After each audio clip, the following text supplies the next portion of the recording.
Mother smashed his guitar up, he scattered mugs and froze. He wasn't on no rock road trip, he's blasting cup of sorrow. Mama's cop up to the door, her bum rush up for scare.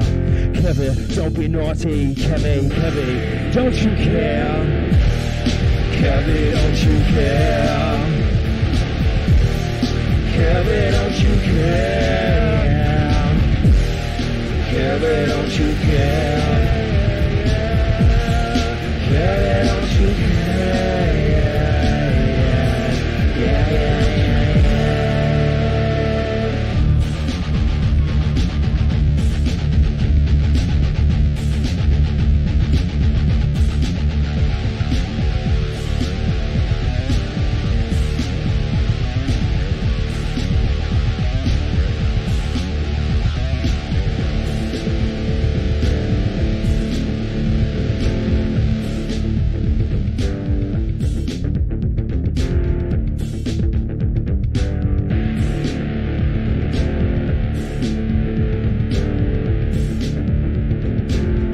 Pulled his pants back up and turned to face his mother. Oh, right now, instead of this cow, he wished he had a brother. Mama's eyes done wandered, interrupted Kevy's glare. Oh, Kevy, don't be violent, Kevy. Kevy, don't you dare. Kevy, don't you dare. Kevy, don't you dare. Kevy, don't you dare. Kevin, don't you dare,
to the roof, the lights tell him he's winning. When he looks down, the doorbell frowns, the padded walls start spinning. These walls, this coat, those little pills, nursing staff who care. Kevy, don't keep looking, Kevy. Kevy, don't you stare. Kevy, don't you stare. Kevy, don't you stare. Kevy, don't you stare. Kevin, don't you stare,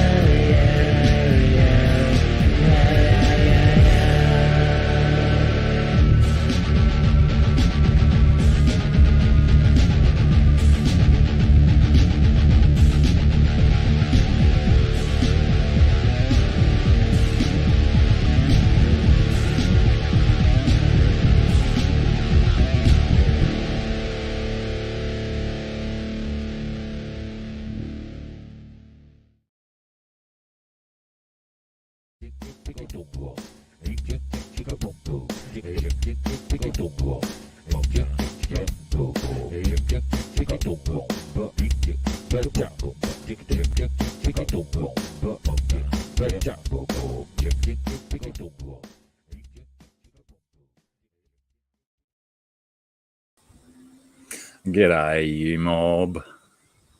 The cranky, nasty guitar tones of Kevy before the bouncy, lilty rhythms of that other song that I put on my intro thing. How are we, everyone?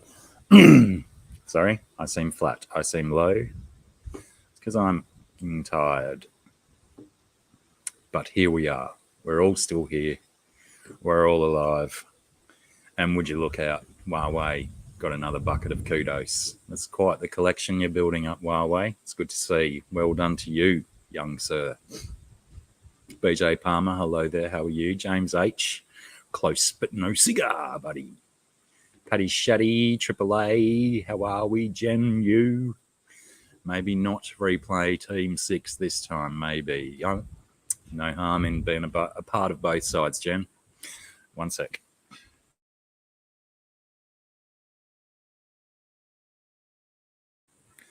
I remembered to clear my throat, but I didn't remember to clear my sinuses. Stephen P, Double M, Triple I, how are you, lad? Cam from the fish room, g'day, mate. Clarence 23, good to see you back, bro. You're getting consistent, and I'm liking it. Huawei still there. Vitra, how are you? Good to see you again. Dragonlair, how are you, Paddy? Always a welcome visitor. Scuba Steve-O. How's it going, Steve-O? Oh, Scuba. Do you spell it with a K because you're not into the self-contained underwater breathing apparatus, or do you do that and you're just being humorous with the K? We'll get into that in a little bit. That's one of the little things I've just thought that I'd like to have a little bit of a chat about, especially if people know about scuba. I digress. Who else we got here? Sky Dancer, how are you today? Ugly Man, g'day, Ugly. How's it? GRB. I don't know. I was going to say we've almost got equal parts Southern Hemisphere and Northern Hemisphere, but not quite.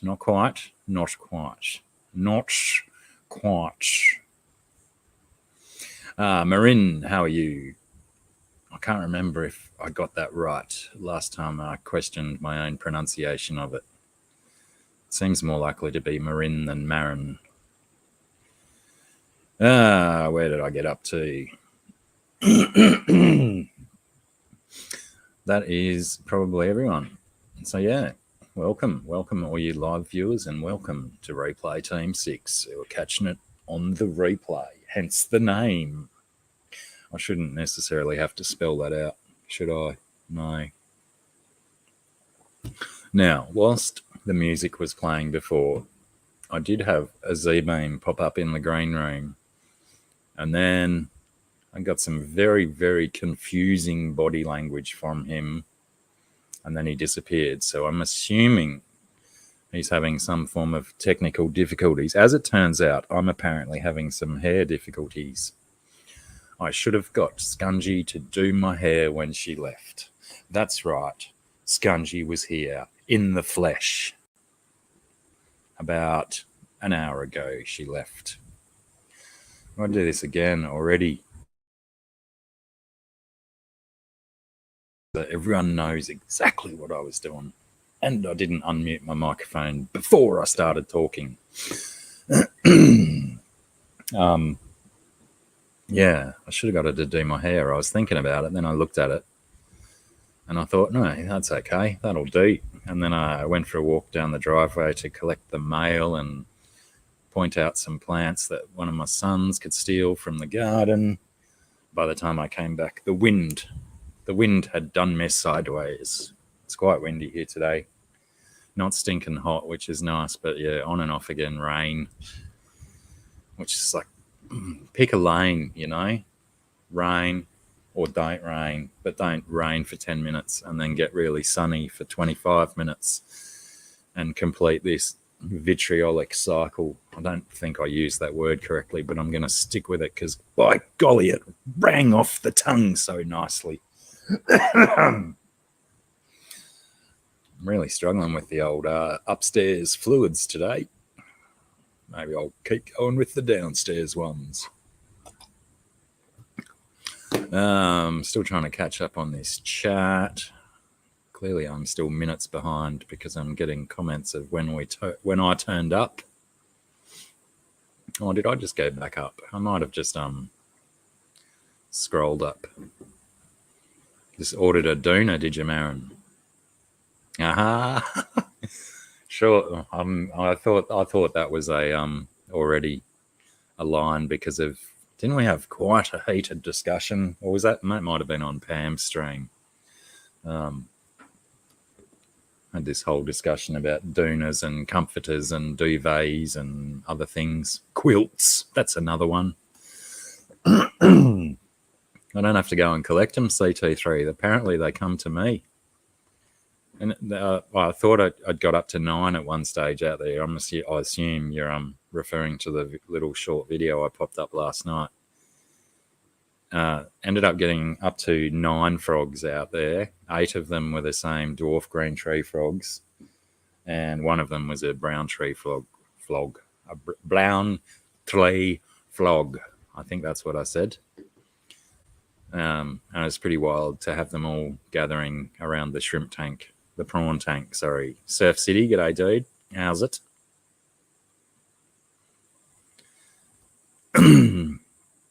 Yeah, I thought you must have been there for that one, Marin. So, Marin, I've already got it wrong. Yeah, it was quite funny that you raised that one up after we just had that discussion, probably even just last week or on the weekend on Pam's. But yeah, all this nice warm weather and rain is certainly bringing the frogs out, and it seems quite silly, but frogs can get too wet, and they don't like to be wet all the time, except for those permanent underwater African ugly-looking frogs that heaps of people love. So I apologise if I've offended you with my comment. Hello, Gina. How are you? Coming in with the green hearts. But yeah, they don't like to be soaking wet all the time, especially arboreal species of frogs like your tree frogs. So generally when it's raining quite heavy outside, they'll come in their numbers nice and strong into the slightly drier section under the roof and whatnot. And that's what happened last night, apparently. I did have to, I rescued, I think, 3 of them in the end. The brown one and 2 of the green ones were a little bit tangled in cobwebs. And obviously when you're standing right there at a fish tank, the best way to free them of their cobweb bindings is to throw them in the fish tank. So I threw 3 of them in the fish tank. And then it was directly after I threw them in the fish tank that I thought, I've got a mother prawn in there about to drop babies any day now, and I hope they don't hang around in the tank to eat all my baby prawns. But anyway, like I said, they don't like to be wet all the time, so they would have probably got out of the water as soon as the light went off. And away we go. Oh, hi. Oh. Hi. Oh, sorry. I was having a yawn. What's up, my guy? How you doing? I should have, if I knew it was going to be such a long one, I would have synchronized with an equally appalling kind of noise, and it would have sounded magical. Because generally 2 discordant, nasty noises, once combined, make a beautiful musical tone. Yeah, the power. Don't you know? That is. The power that be.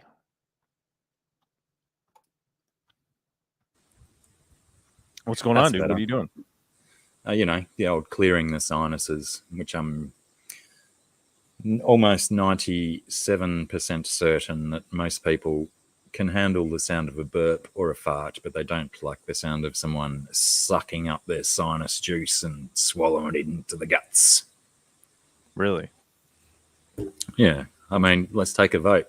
Who likes the sound of someone clearing their sinuses, and who doesn't? Yeah. Well, I mean, I enjoy it from time to time, I suppose. Generally when it's my own, and I'm like, Press 1 for get liking the sinus noise, or 11-5 if you don't like it. Who doesn't? And it'll only be the people who type 11-5 or the number 11-5. Oh, I don't type that out. I wouldn't dare. I heard a really good rating scale on a podcast the other day, and I think they were talking about being sexy, and they went from a scale of 1 to Prince. I thought that was actually, it was on I think it was on either Freedom or Comedy Bang Bang, and Scott Aukerman said it, but he did also say that it was someone else's joke that he was pilfering and using for his own game. But I'm glad he did, because I got to hear it, and I really laughed at that bit. It's pretty brilliant, I got to admit. Yeah. And so I was trying to emulate that, but I still went a number and then another number kind of thing instead of some ridiculous word, which would have been more appropriate for the situation. Still, I got some meat pies in the oven for the old man's lunch. So mince meat pies or what? Oh, yeah. What I was, get this right. This is a little bit of a gripe I've got. That you go and spend, let's say, $8, right, for a name brand. Mm-hmm. You get 4 pies in the packet. You cook 1 or 2 up at a time, however hungry you are, and they come out as these tiny little things with bugger all filling in them. Right. And then there's a generic supermarket brand. You get 6 pies in the packet, and it's like $6.50 or something. Mm-hmm. Much better pies than the brand name pies. It's like never buying 4 and 20 again. It's all just football hooliganism that makes that a big brand. Right. Oh, look out. Here we go. Let's try this again. Let's see if the technical difficulties still exist. Hey. Look at you and your summery appearance. He's midsummer blast. Midsummer barley, you look like. Workday in Kenilworth. Kenilworth. The dairy's just across the road. They do good cheese. Pity this isn't a cheese stream. Is that like out Toowoomba way, somewhere out there? It's west of the Sunshine Coast. Yeah, right. So, yeah. North of Toowoomba. Yeah, some lovely little towns up that way, isn't there? Oh, for sure. It's a hot one. Oh, yeah. Well, I'm kind of glad it's not as hot as it's been down here today. It's nice and almost chilly. What is it, like 15, 16? 22. Oh, my God. But it's like I was saying, I think, before I brought you up, or either of you up, it's been one of those stupid days where it pisses down rain for 10 minutes and then the sun beats down for 25 minutes. I think I even got the numbers the same as my earlier report. It's can't make its mind up, so it's just all over the place. Yeah. Huh. And it kind of gets annoying when you're trying to get laundry dry and stuff and the sun's beaming, and then all of a sudden you got to bolt and take it off the line and chuck it in the dryer, and then the sun comes back out, so you go, oh well, I'll save electricity, I'll go whip it back out on the line, and then the rain comes again, so you got to go on with it. It's stayed in the dryer the second time, trust me. The loop. Yeah, it randomly snowed last night. It was windy, dude. Windy snow. I don't know what was going on. A bunch of stuff was windy, was blowing around. Then all of a sudden, it just randomly started snowing. It was like, what the, and then it's like, did I even check the weather report? I probably haven't even looked at the weather report in a week, and it's like, was it supposed to snow? And people were like, yeah, but don't worry about it. And I'm like, what the fuck? I don't even know it was going to snow, man. Just a surprise. Like, where'd this windstorm come from? And people were like, yeah, they were talking about it. It's like, so it was like super windy and stuff, was it? So what you're saying is I just didn't talk to whoever they are or whatever. So that must be my problem. We failing to human. Yeah, I was failing. I was just like, what? I was like, I was old man in it. I was like, get off my lawn. Get off my lawn, wind. What are you doing? What is this? So. G'day, Ozzo. G'day, Kiwi Marmite. And Ugly Man says, is it just me, or is this a very beardy channel today? Not getting much beard from me today. I trimmed a whole bunch off it the other day, and a little bit from up here as well, as you probably noticed. You got too hot? That was one reason, I guess, because, it helps, and because I mean, it was very late at night, so you can probably understand the condition my mind was in. But I run a strip about as wide as the clippers around the edges at the back as well to get all the fluffy bits out and for ventilation. Plus, if I don't get rid of these side bits, my hair basically goes this way into a big triangle that rests on my shoulders. So that seems to have been working so far. I like King Buzzo, huh? Oh yeah, but his is more like afro-y and sits up at least. Mine just because it's long curls, it just lays down on my shoulders in the like a. It always reminded me of It took me back to Mad magazines. Have you ever had the pleasure to see King Buzzo play in anything like Melvin's or anything? Yeah. Oh, did I do? I can't remember if I did Phantomus. I think I did Phantomus in Brisbane when they toured down here. Yeah. But yeah, I've seen Phantomus a couple times. They were a great combo. I've seen Melvin's a couple times. One of the Melvin shows I went to,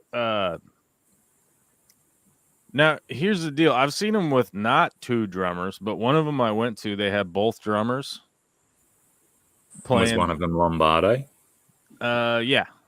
And one was Lombardo and the other one was somebody else famous, right?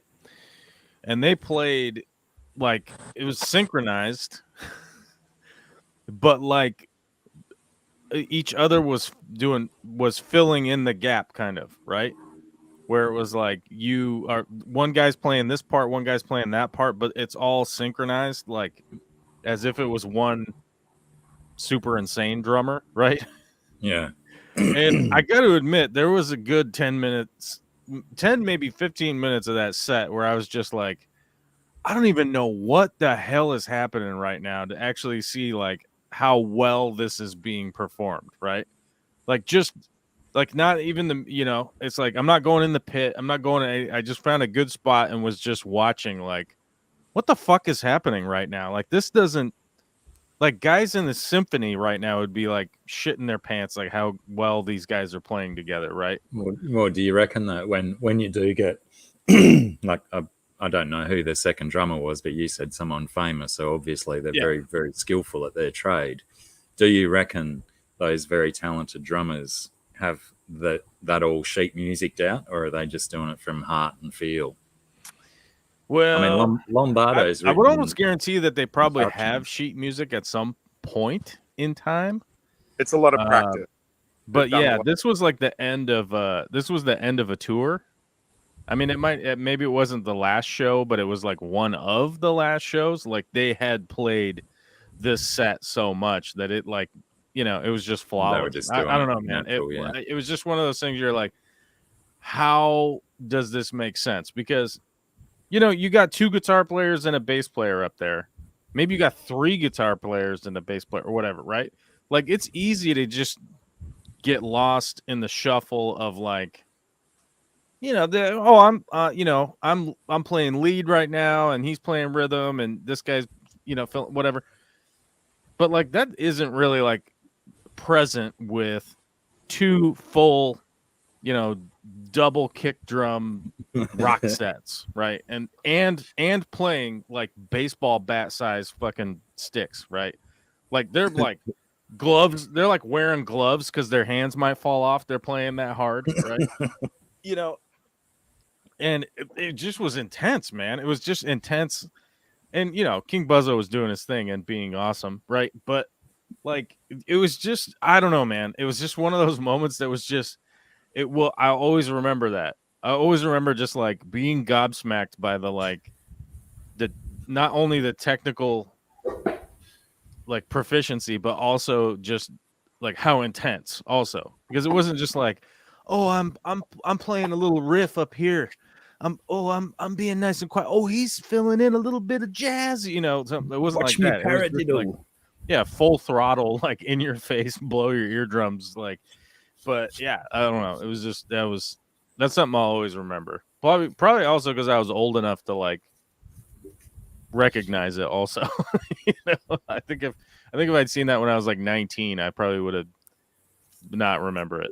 you know. Do you remember when the rumor or the the situation came out where, because remember Ozzy Osbourne had his reality TV show, The Osbournes, yeah? Yeah. And there was one of his kids who refused to be involved with the shooting of the television show, and because King Buzzo's, his real name's Buzz Osborne. Maybe Buzz isn't his Christian name or given name, but there was all these rumors circulating or circulating the internet saying that he was the Ozzy Osbourne kid that wasn't on Ozzy's show. G'day, Punchy. How are you, love? Cold, no doubt. I could have, maybe I created the rumor and just was the only person on the planet to remember it or believe it. But I mean, because he looks a little bit similar to Jack, the other Ozzy Osbourne son. they both have that kind of like wacky round face, right? That's just too many donuts. I mean, I think technically it could be true because King Buzzo is 58 right now, and Ozzy Osbourne is 74. So that certainly is possible, right? And then you've got the kid from the no teeth kid from Stranger Things that could be their estranged brother as well. He's got that same sort of goofy looking head.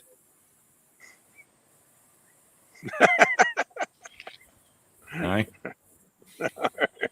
G'day, Craig. How's it going? Yeah, Cam says no such thing as too many donuts. Oh, I just had one. I should know. Lucky you're still young, Cam.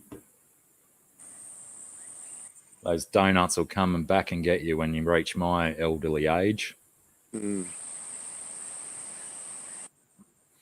G'day, Trash Cat. Who else we got rolling in that I missed? No one, I don't think.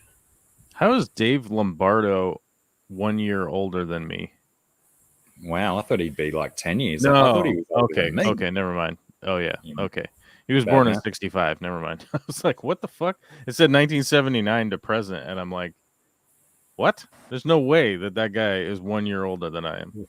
What was 1979 to present? Apparently his years active, which what the fuck would that even be? So, pardon my language today. I'm swearing a lot. Sorry. No, that's all right. We're nearly half an hour in. I'm all swearing, man. I'm sorry. I'm just apologizing for my. There's a bunch of like pearl clutching folks that watch this stream. So sorry. Anyway, email me naughty pictures after each show. Just say you're fucking sorry and be done with it. No.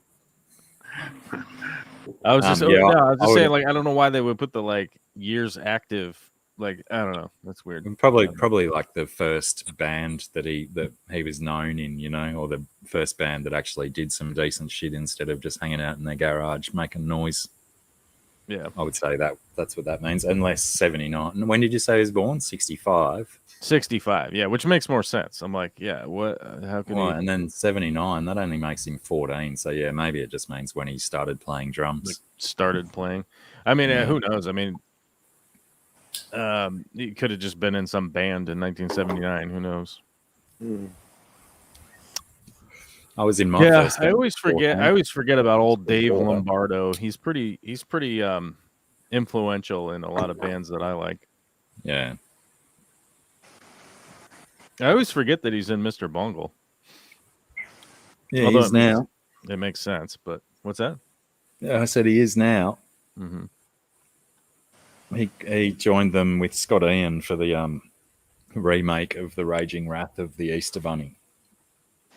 That's when they pulled Dave Lombardo and Scott Ian from Anthrax as the other guitar player. Who was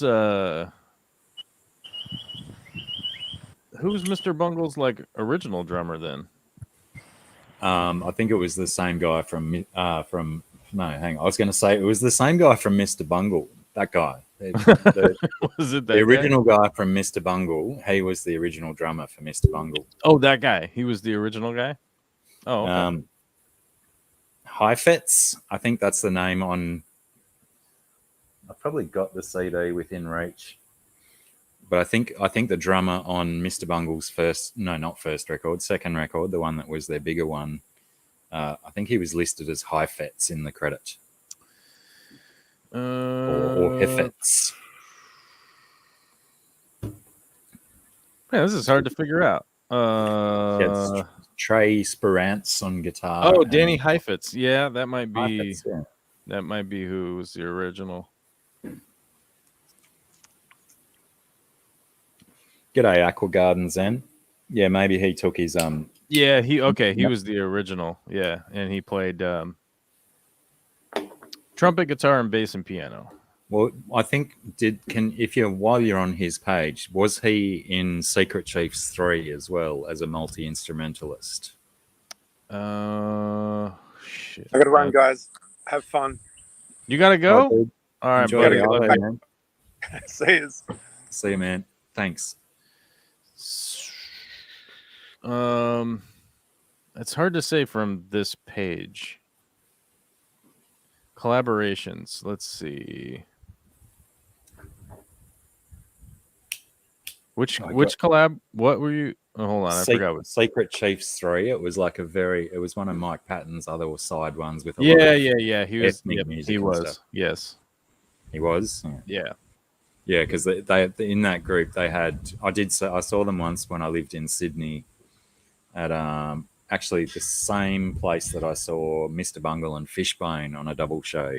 Right. Very interesting location. Lots of fights and tough beach guys there who always want to punch on. But yeah, they were.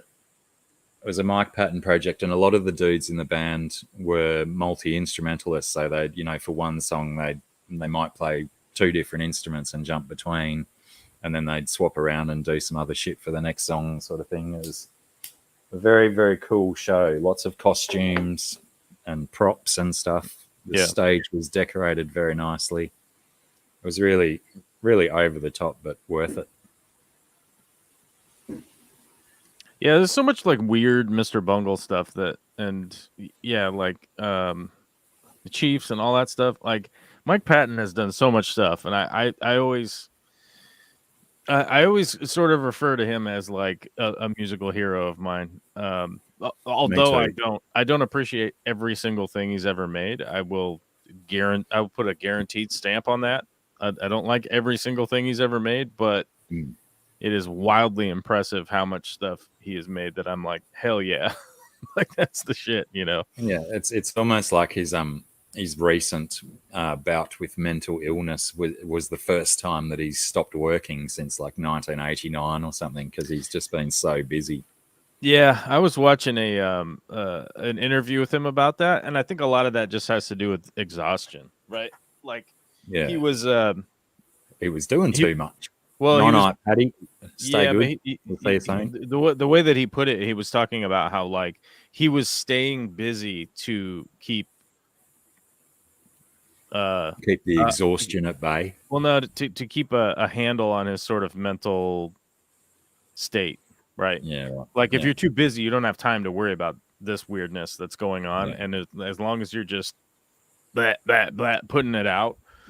But I think like it seems to be that like the priority of family sort of gave him the push to like, I got to seek some professionals. I got to figure out what the hell is going on here and stuff. And just from the point of like, if you like, you might not be a Mike Patton fan, but if you go watch the Italian symphony that he did like a whole Italian. It's so beautiful. And why is the name in Italian, right? As like a gift to his wife or his wife's parents. Like I keep going to say Manu Chao, but I know that's an Argentinian band from the 70s. What was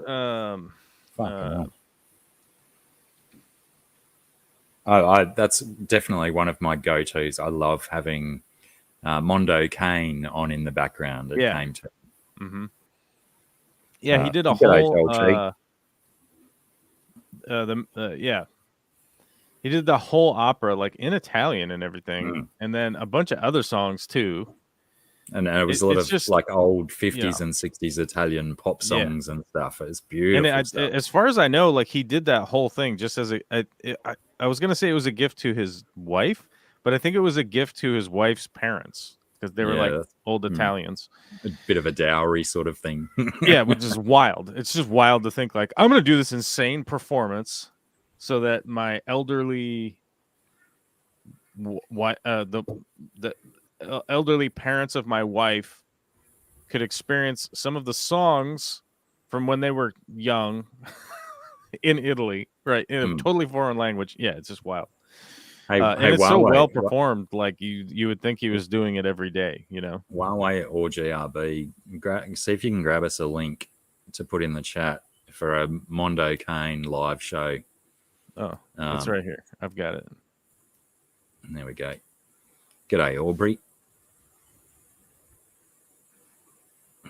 Aubrey says, doesn't he have a song, or maybe it's just from a concert where he just goes, ah, ah, ah. I mean, you've got the do, do, do, do, but he's got words in that as well, so it's not that one. End of the world. And we'll go to the edge of the world. Edge, not end. Oh, I just remembered about the pies. Good reminder, and thanks for that, everyone. Yeah, it's wild. It's unbelievable. I don't know. Unbelievable talent, guys. Yeah, and versatile. So versatile. Unbelievable talent, guys. It's unbelievable. So, man, what's been going on with you? Hot weather, and you're mostly, yeah, just the regular old nonsense around there. The tomfoolery with the parents. How are they doing? Yeah, well, that's one of the things I'm going to have to go and check these pies before they're blackened. Oh yeah, go check those pies. I'll talk to these weirdos in the chat. How many chatters do we got tonight? Do we have enough people hitting up Replay Team 6? Did everybody hit the like button? Did people super chat your entire bank account? Super chat your entire bank account. It's Valentine's Day here in old Western Washington, United States. Did everybody do a good Valentine's for your family or your wife or your husband or your non-binary spouse? You know, whatever you got going on over there. Did you do it? Do your Valentine's Day. I don't know. I don't like Valentine's Day. I think it's a commercial holiday invented so that people could push capitalism during a time of year when there's normally not a lot of sales, and I think it's kind of BS, but I still kowtow to the fact that I'm going to do something nice for Vicky because I like doing nice things for Vicky, right? I got her hummingbird nests. Hummingbird, yeah, is that right? Hummingbird houses. There we go. Hummingbird houses for her Valentine's Day, and she was very, very happy. She thought that was cool. So I don't know if hummingbird houses normally fall in line with what would be a traditional Valentine's Day gift, but that's what I did this year. So you know, I did it. But Punchy Pain says half price candy is coming up tomorrow. That is right. Cody Donovan is having a problem with their bank account being in the negative.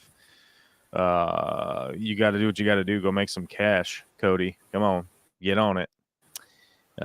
Please hit the thumbs up. It's a small click for you, but it means a lot to Joel. It really, really, really, really does. It does. The entirety of my life revolves around how many people actually hit the like button. Otherwise, it's the guillotine for me. You know how it is. If there's not enough like button hitting, Google will send out a squad. You know what I mean? You know what I'm saying? You know what I'm talking about. Refused to do anything for V-Day. Did nothing. Happy days. All right. Hey, man, you can always have a day off. It's a thing that you could do. We went together to Wonders of the World and then pizza and salad. We had mushroom quiche. Mushroom and Gouda quiche. We made a mushroom and Gouda quiche. And then a nice arugula salad with some apples And what else did I have? Sliced almonds in a nice vinaigrette. Yes. Arugula salad, mushroom and gouda quiche, otherwise known as egg pie for the poors, which we are. But we call it quiche because it sounds fancy. It sounds so fancy like the French, you know? Quiche. Oh, give it a kiss. Give it a kiss right on the mouth. Yeah, the Mondo Cane Live is amazing, and you should check that out. And Mike Patton is a badass. Yeah, period. I hope he lives forever. Pam, did I miss your stream the last day or so? I saw your awesome art stream Saturday night. I always miss Pamela's streams. I always miss them. I'm a bummer like that. I always miss Punchy Paint streams. My butt stayed up till 2:30 a.m. last night and got up at 7 a.m. I'm going to bed. Y'all have a great night. Dragon Lair, that's how my life is. Although last night I went to bed at 10:30 and got up at 4:10. That's pretty good. That's like 6 hours almost. It's just shy of 6, which is solid. Worked under a French chef for 4 years, as did I. 2.5 years. I didn't, not a full 4 years. Classically trained French chef, who was actually a had the master chef title, the actual real master chef title, certificate, from the what is it, the culinary, whatever, the Culinary Institute of America people, the CIA. You know what I'm talking about. Give your sweetheart a machine gun. That sounds like a weird. That sounds weird. That's weird. That's just weird. Worked at Tampa Bay Yacht Club. Or Tampa Yacht Club. I'm guessing Tampa Bay, right? Florida? Ew. Gross. Meanwhile, all the Florida people get mad at me all the time.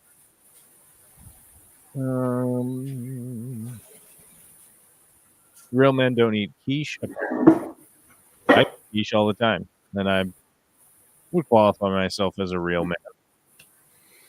I've got I thought that theory died in the 80s, didn't it? Yeah, it's a stupid theory. I like food. Around the same time that men started wearing pink and purple shirts as well. It was spandex. a good time for humans. And spandex and eyeliner and perming their hair. And dyeing their hair. No, and eventually Pantera figured out, stop doing that. Cut that out. Cody Donovan, g'day, mate. Welcome. Coro, how are you? Ooh, Aqua Garden Zen is now in Washington State. And they love it here. That's right. Because Florida doesn't suck as bad as I let on, but it's not great. But Washington is pretty great. Although it does have downsides at times, just like anywhere else in the world. I was going to finish that sentence for you. Michelin star rated chef. So the master chef title has been co-opted by it's been co-opted by TV shows, but if you go to the American Master Chef's order, you can go up there and look at the qualifications that it takes. It is quite a lengthy process in order for you to actually become a master chef for real. It is a lot longer list now than it used to be, but it is an extensive program. And I actually worked under one of I'm not going to say the first women, but one of the early women that were granted this title. So just as an example, just to take the test, the final test is something like this crazy, I don't know, I forget how many courses it is, but you have to put on 10-course meal, whatever. You have to put on the whole entire thing, which means you have to hire the waiters. You have to buy all the food. You have to get all the silverware, plates, everything. You have to stage all of that out of pocket. and then it be judged on whether or not you'll actually. That's how it's wild. Which is why the TV show is based off of that whole thing of like, you make a thing and Gordon Ramsay shall taste it with his magical mouth pieces, and then you'll be stricken from the show or not, right? But that's the format. But it was explained to me that my chef that I worked under for a long time, it cost them close to $50,000 to actually do the whole final test, which a lot of it came through some sponsorships and things like that, but it was pretty expensive to get it done. Yeah. So you didn't do it, or you did do it? I didn't do it. They did. You didn't have $10,000 to put a meal on in a fancy place? No, they did it as sort of a. I mean, they did it more in their youth. So when I worked under them, they were probably like a little bit older than I am now. I think she was like probably 48 to 50s, right in that range. But they had done it very specifically as a more younger person. They went to culinary school. They did blah blah blah. They did this world traveling. They learned under European chefs and all this kind of crazy stuff, and then came back and then went through that program and then did the testing, and that it was sort of like them rubbing in the face of their parents that because they happened to be gay, their parents had written them off from their family, essentially. Yeah, they had a Midwestern family who thought the Bible was real or whatever. I don't know. And cast her out because she was gay. So she basically went on a crusade to essentially do the doctorate of culinary, right? And they did, and they actually had a wonderful life. They had a wonderful life. So, and they're still having it. They are still having it. And I will say, one of the few people to come up out of the woodwork that was extraordinarily happy and shocked that I had a daughter when that happened. They're like, "Oh my God, he has a child. He has spawned." Oh, I thought you meant they thought it was great that you had a girl child, because you obviously know how to respect and treat women. Well, I would presume that. I mean, I don't know. I've always been of the opinion that like those are the same people. They just have different genitals, right?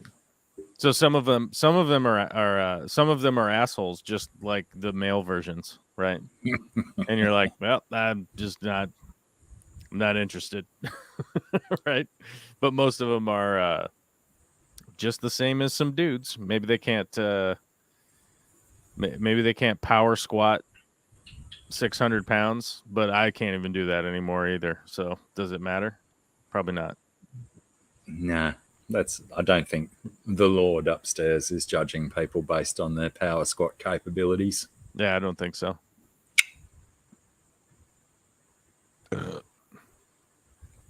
Oh wait, hold on. It's my turn. Payback. Excellent. I'm not sure how many you've ever done on the podcast before. Not many. Not that many. arugula, man, it gets me every time. Makes me burp some. How many dudes flow like this? What Not the hell many. do you guys call arugula? Because you don't call it arugula. Which one's arugula? Crap. What do they call arugula? Coriander? Or is it do- that special lettucey pepper fucking lettuce Yeah. or something? I guess I'll say in England because that's the first. Rocket. You guys call it rocket. No, rocket. Yeah, right. Yeah. What's Rocket. the coriander one? You guys got a different name for coriander, don't you? If it's fresh, we call it cilantro. So if it's green, Cilantro, we call it cilantro. If it's dried, we call it coriander. Right. Yeah, if it's like the herb that's ground up, we call it coriander.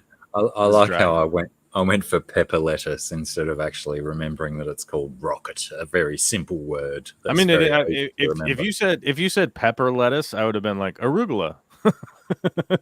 I would have not gotten rocket, but I would have known what the hell you were talking about. You call them aubergines instead of eggplants. We call them eggplant. Yeah, I'm eggplant. Yeah, I Swede. think aubergine's more European. With, Swede instead of rutabaga. Do you say rutabaga or Swede? Swede. You say biscuit, or we say biscuit. You say scone. You say biscuit. We say cookie.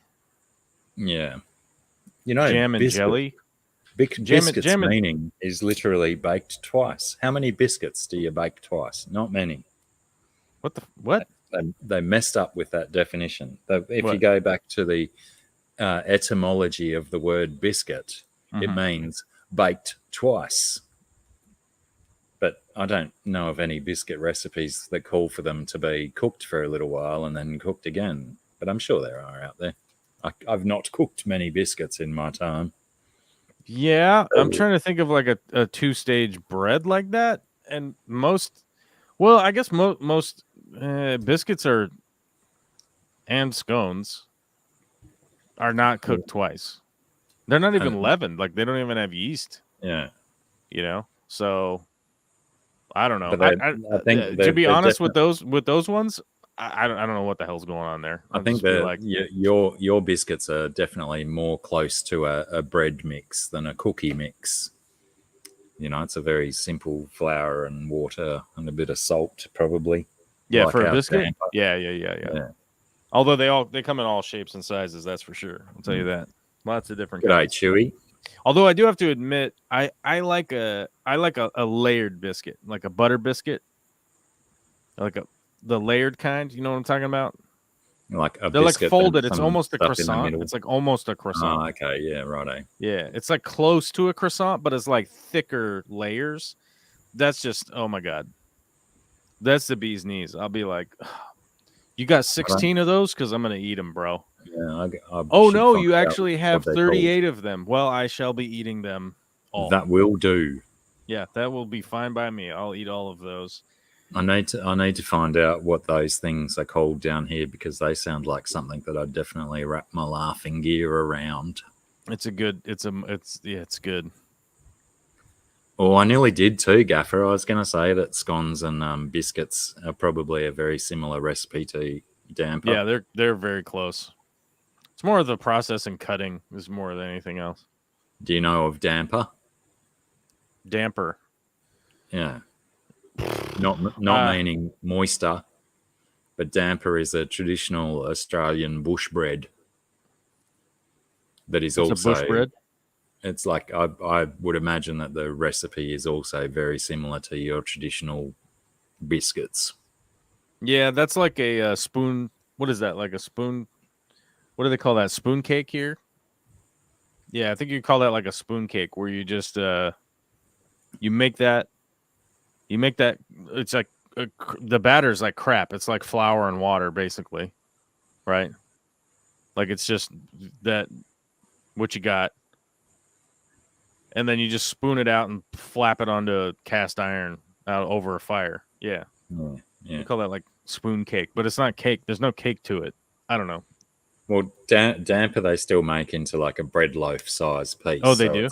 Yeah. Oh, okay. You'd put all your dough. If you're campfiring, I guess you'd put it all and wrap it up in some tin foil, right, or aluminum foil, if you will, aluminium, and then and then roast it until it's not soggy in the middle. Speaking of aluminum foil, right? Were we? Yeah, you were. Speaking of the devil, do you know why there's a shiny side and a not shiny side? I have been on the internet. I'm not sure whether on my YouTube or on Facebook or Twitter or Instagram. I asked the world this question and I got multiple responses. You go now because I don't think you are one of the responses. So when they flatten the aluminium, right, to roll it out, the thickness that they can roll it is actually 2 sheets for it to actually not just tear apart and get all effed up. So when they Right. roll it out and they get to the last rolling, it's actually 2 sheets that go through the final roller at the same time. And it actually makes it so that the process doesn't all fall apart and get all screwed up. So the shiny side is the outside of the 2 sheets that go against the roller, and the not shiny side is the inside that's touching the other piece of aluminum as they're flattening them out. As they extrude it in between those rollers, that's the final. Yeah. And then, like Gaffer says, a byproduct of that manufacturing thing is that you get reflection cooking from one side of the foil and absorbent cooking from the other, if you will. You're darn right. And that's cool stuff. It's like, I'm not sure if that was the intended purpose or it is just the fact that the machinery does it, but, you know, some good stuff. I think it just worked out that way. Yeah. But there is a process where you can actually make thinner aluminum, but it is apparently insanely difficult to get any of the companies to even try to do it. Because they'd have to change all of their bloody plant, wouldn't they? Well, it's not that. It's that it's insanely difficult to do, like to just accomplish as a task. And I found this out because the Mythbusters were doing something where they needed that super thin aluminum. And apparently it took them about 1.5 years to get somebody to even make it for them. You know, with the TV show budget and everything, where it's just like, we'll give you the money. Like, just make us this. We just need it, you know. Apparently extraordinarily difficult to find. I'm addicted to McD's Egg McMuffin. I don't know why. I haven't eaten one in years, but I love them. Y'all all the chemicals in there, BJ. Yeah, I mean, the reason why you're addicted is 2 things. That's its purpose. Sugar, and salt. That's why. Look up the sugar content and the sodium content. It's one of the reasons why when you eat at a restaurant, your mind is blown. These flavors, right? These flavors, all of that stuff is, I mean, fat. We got to include fat. But we all understand that. Fat coupled with sugar and salt, sugar and sodium, what's happening inside your brain when you consume that food, the sodium response, we all get that. We all get salt. We get salt. We get it, right, baby? We all know salt. We know what's happening with salt. What gets really interesting is when you add salt, it enhances the flavor.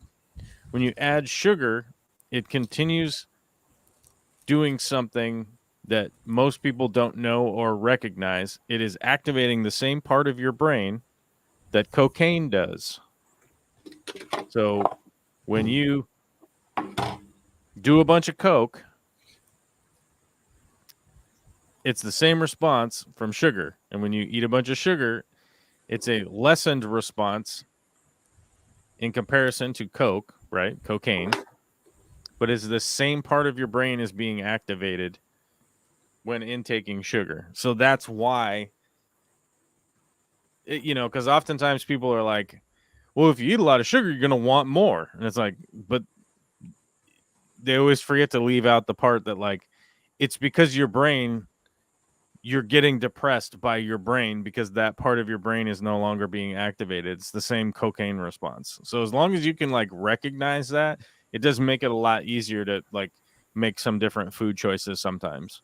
I've never been a stickler with, like, 100% clean diet. I hope you guys understand that. And I've never even been out here, like, ever on my pulpit preaching about eating good food or whatever. But I splurge too. But when I splurge, I try to splurge specific. In the cheesecake shop. Yeah, I try to splurge specific, right? Because then it's like, I know I ate 3 cookies, right?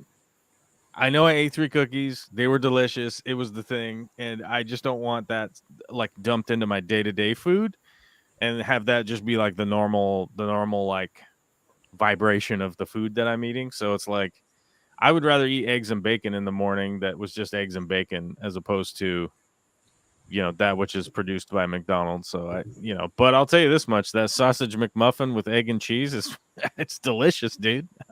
So I get where you're coming from. Are they real eggs? Because I've never ever had one and thought that tastes like a real egg. Well, I know in the States they're cracking eggs, but these days you actually finding out that like in China it's easier to make a fake egg. It's not easier, it's cheaper to make a fake egg than a real egg. They actually sell eggs that like there's a shell and a yolk, right? Yeah, that's what I reckon but they're fake. Use. The heck was that? It's just like insane. Yeah. It's like somebody over there was like, we could make fake eggs or we could do real eggs. How much does real eggs cost? Oh, it costs us like 13 cents an egg. How much does it cost for a fake egg? 11 cents. Oh, let's do that. Cody, what the bloody hell? Why would you do such a thing? It seems appalling. Yeah, that's unhealthy. That's probably why your bank account's in the negative, bro. Yeah. Get back on the FAP and get back in the black. Oh, that's a shirt right there. Even though I stumbled across it very clumsily. And I could never do this sausage and egg McMuffin. I always found that sausage tasted so rank, but it might be different over there. It might be different here, yeah. Well, actually, I can verify from traveling overseas and stuff. It is different country to country. That is for sure. So it's hard to say like what you guys got in Australia because I haven't been there yet. And by the way, I haven't even looked into it. So that would be another reason why I have no clue what the slack. Is Steve-O still here? Of late, my research has led me to finding out that like Australia has a large problem with so people collecting rainwater into their cisterns for drinking. Obviously where it is really dry in Australia. If it's raining, you probably want to collect some of that water if you live out where it's going to be dry in a few months. You guys are still using those that lead transition on the tile on the roof. And they're finding that like that is adding a lot of lead into those cisterns where people are collecting water. And they're doing their darndest to amend that for people, which is great. I have absolutely zero lead connectors leading into my 10,000 liters of water tanks. All PVC and some other metal in the gutters, which is probably aluminium or something, which is probably, and it's not as bad as lead, but it's probably still not conducive to maintaining sanity for the rest of your life. Yeah. Oh, but my my pump is also exploded from my water tank, so I've got 10,000 liters of water there, not getting topped up because it's already full, and not being used because the pump's bloody cracked open. Do you pump back in for irrigation or for drinking? I think it used to be for irrigation when we had there's like a garden out in the back paddock that we used to run a long hose to, and we'd grow stuff out there. But that garden's been inactive for about 5 years now. Right. And the biggest use the water tanks were getting were fish tank water changes and stuff, and filling the swimming pool the Christmas before last. Right. Which then I was so super stingy about water. I got one of my aquarium pumps out and pumped all the water back into the water tanks.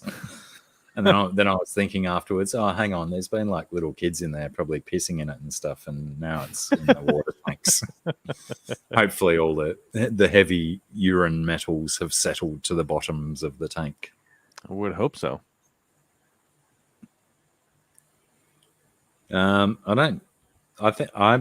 I'm responding to Coro saying it's not the gutters, but in underneath of your shingles where the lead is. I don't think there's any.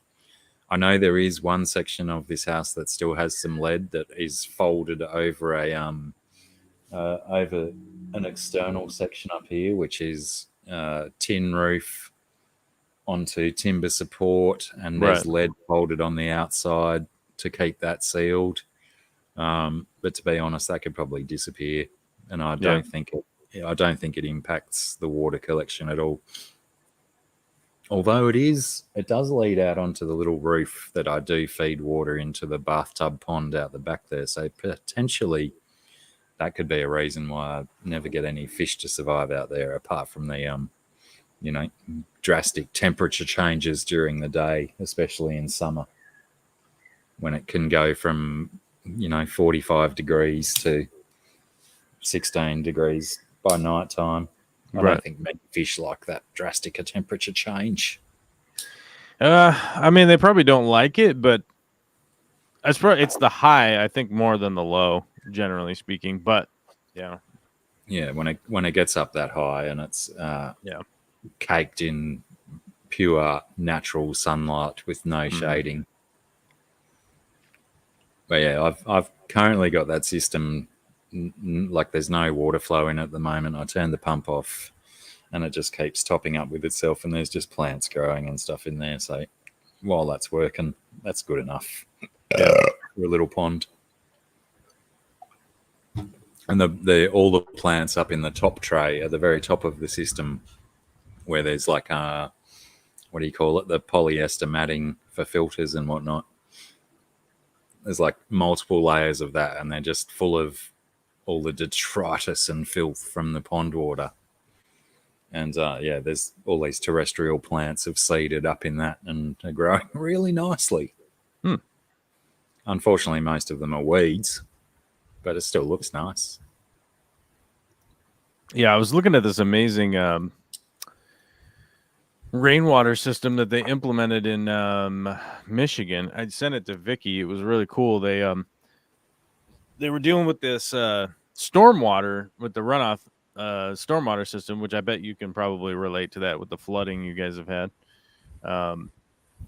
So in certain areas in the U.S., probably very similar to Australia, that they built all this housing and everything, and then they're hoping that the storm drains can handle this amazing amount of water that's coming down. And then half of the land is covered with roofs and driveways and all that kind of crap now, and you're like, well, that water's got to go somewhere, and all you got is this pipe.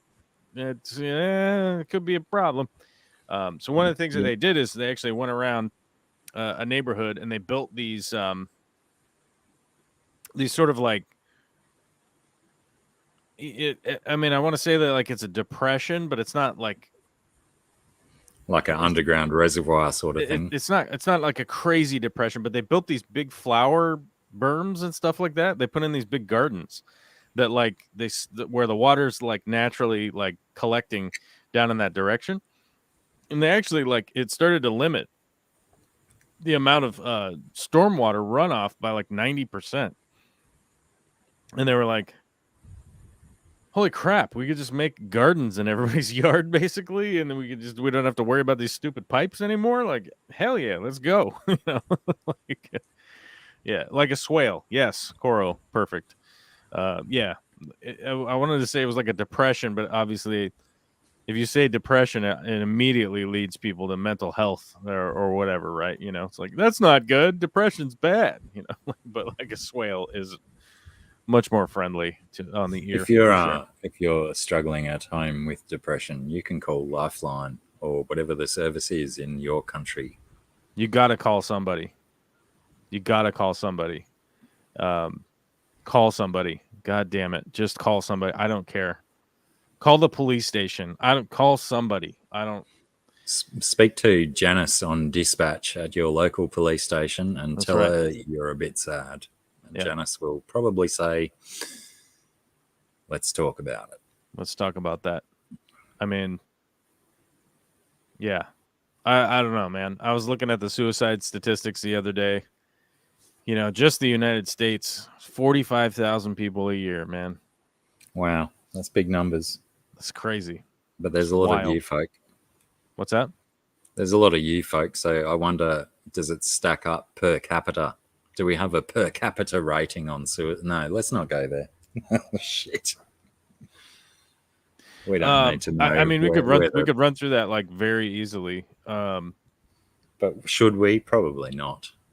I wanted to know Uh, if Scuba Steve was still here so I could talk to him about scuba. But well, I think mean, he's the reality is like, only Oscars. Hello. I mean, it's not necessarily something that like people want to talk about, which is probably the reason that it's best to actually talk about it.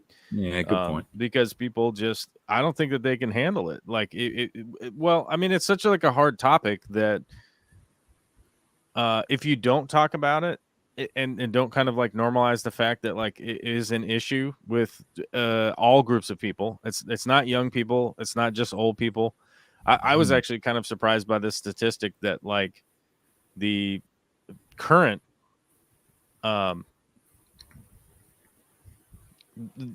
like highest suicide rate is people that are 85 and older, believe it or not, in the US, which is wild. Is that maybe assisted numbers due to assisted suicides, perhaps? Because it hasn't recently become legal in a lot of places. Yeah, but the problem is like most of them is with like handguns and stuff, so that's not exactly okay, right. That's not an assisted suicide. That's a murder. And so, I'm the thing is that like I'm sure that I'm making jokes about suicide and I feel filthy with myself, but I'm probably okay. So like the Dr. Kevorkian debate was huge where I live when that was ongoing because that was in the 90s and he was operating in Oregon and I live in Washington, which is right next door. So it was very public and it was a big, there were so many arguments around it and so many people that were just so outraged by it. And, I mean, I can see where people were coming from where you're like, that's wrong, and you just can't, but like, if you ever like sat down and actually like listened to Kevorkian and the people kind of advocating and going like, look, this is the story that somebody, they spent 10 years with blood cancer and they can't walk anymore. They can't do anything anymore. And they just want to go at a dignified time when they've been able to say all the things that they wanted to say and leave it at that and do that kind of thing, and you're just like, my heart goes out. And I think that there should be, access for those people who want to move on, right? And it'd be a reasonable thing as opposed to it turning into some kind of weird accident where they shoot a hole through their neighbor's floor and shoot the neighbor's dog or something, you know what I mean? Like on accident, that's just all wild. But I think is that what the study is showing, is that these 85-year-old plus, they're seeing the only way out is shooting themselves instead of going through the process of a Kevorkian style suicide? Well, I just think that it's sort of surprising that is the highest cohort, right? That's the highest percentage of per capita. Yeah, that's wild. Suicide rates. But this is one of those things that you go in the United States, you're talking about like ages 25 to 34, it's 18.3 per 100,000 people, right? That successfully take their own lives. The homicide rate in the United States is about 3 per 100,000, right? So you're like 6 times more likely to take your own life than you are someone else to take your life, right? But you turn on the news and you see this person was shooting over there, this person was shooting over there, this exploded, all that kind of stuff. And the reality is like I don't hear very many people going like the potential the perpetrator, right? At 6 times a higher rate than the murder rate, and so that's why I would say like it's important to talk about, and you don't ever really hear much about it. You don't really hear that like you got to reach out to somebody. You just have to. And I know that there aren't a lot of services by the perception of in America. But like, for example, like Alcoholics Anonymous, it's free. You could just go there. You don't even have maybe you don't even have a drinking problem. You could literally just go there and somebody would be like, I'll hear you out. Yeah. What's up? Hello, Sandy. I'm Jim. How's it going? Yeah, like I think a lot of those kind of organisations understand that they're a support facility. They're not just necessarily focused on one objective. And if someone comes in with an issue, they're going to help because they're obviously the kind of decent people that are there to help. Yeah. And I totally agree, Coro, as well, that sometimes the official channels are not the best ways to go. But, you know, we're all in a community of fish people and other people and stuff as well. So if you're feeling blue, reach out to a friend. Friends are often the best source of getting help. It's so much more relevant and subjective to a friend than a rando on the end of a phone line. Yeah, and that's what I was saying is that I you know, Coro, I'm sorry to hear that you got put in for 2 weeks, and that while that is awful, the alternative is way worse. You know, debt can be overcome. Yeah. Don't want to become a statistic. Yeah, I mean, I have too many friends that like there's no opportunity for them now, right? There's no turnabout. There's no redemption arc, right? Like there is no glorious redemption story for them, you know. And my life is a redemption story as far as I'm concerned. Whether or not anybody else believes that, I don't care. But it doesn't matter as long as you do. I feel that way, right? So, you know, and I can't imagine where, you know, my life and my family and everybody would be if I had not made it this far, right? Like that's a miserable situation. Debt sucks, and it is garbage, and it's trash, and it's super hard, and it sucks, and it's forever. Yeah, like I'm not to devalue that at all, 100%, but debt can be overcome. You know, it's a temporary situation, and by the way, there are programs out there that can help with that also. While it might not be easy, it can be done. It can be done, right? If Elon Musk can trip and fall on his own face over and over and over again and still end up with $200 billion, we can figure out something about your debt. You know what I'm saying? The guy's a fucking mindless idiot and somehow just fails upward all day long. Fails upward. That's such a good term.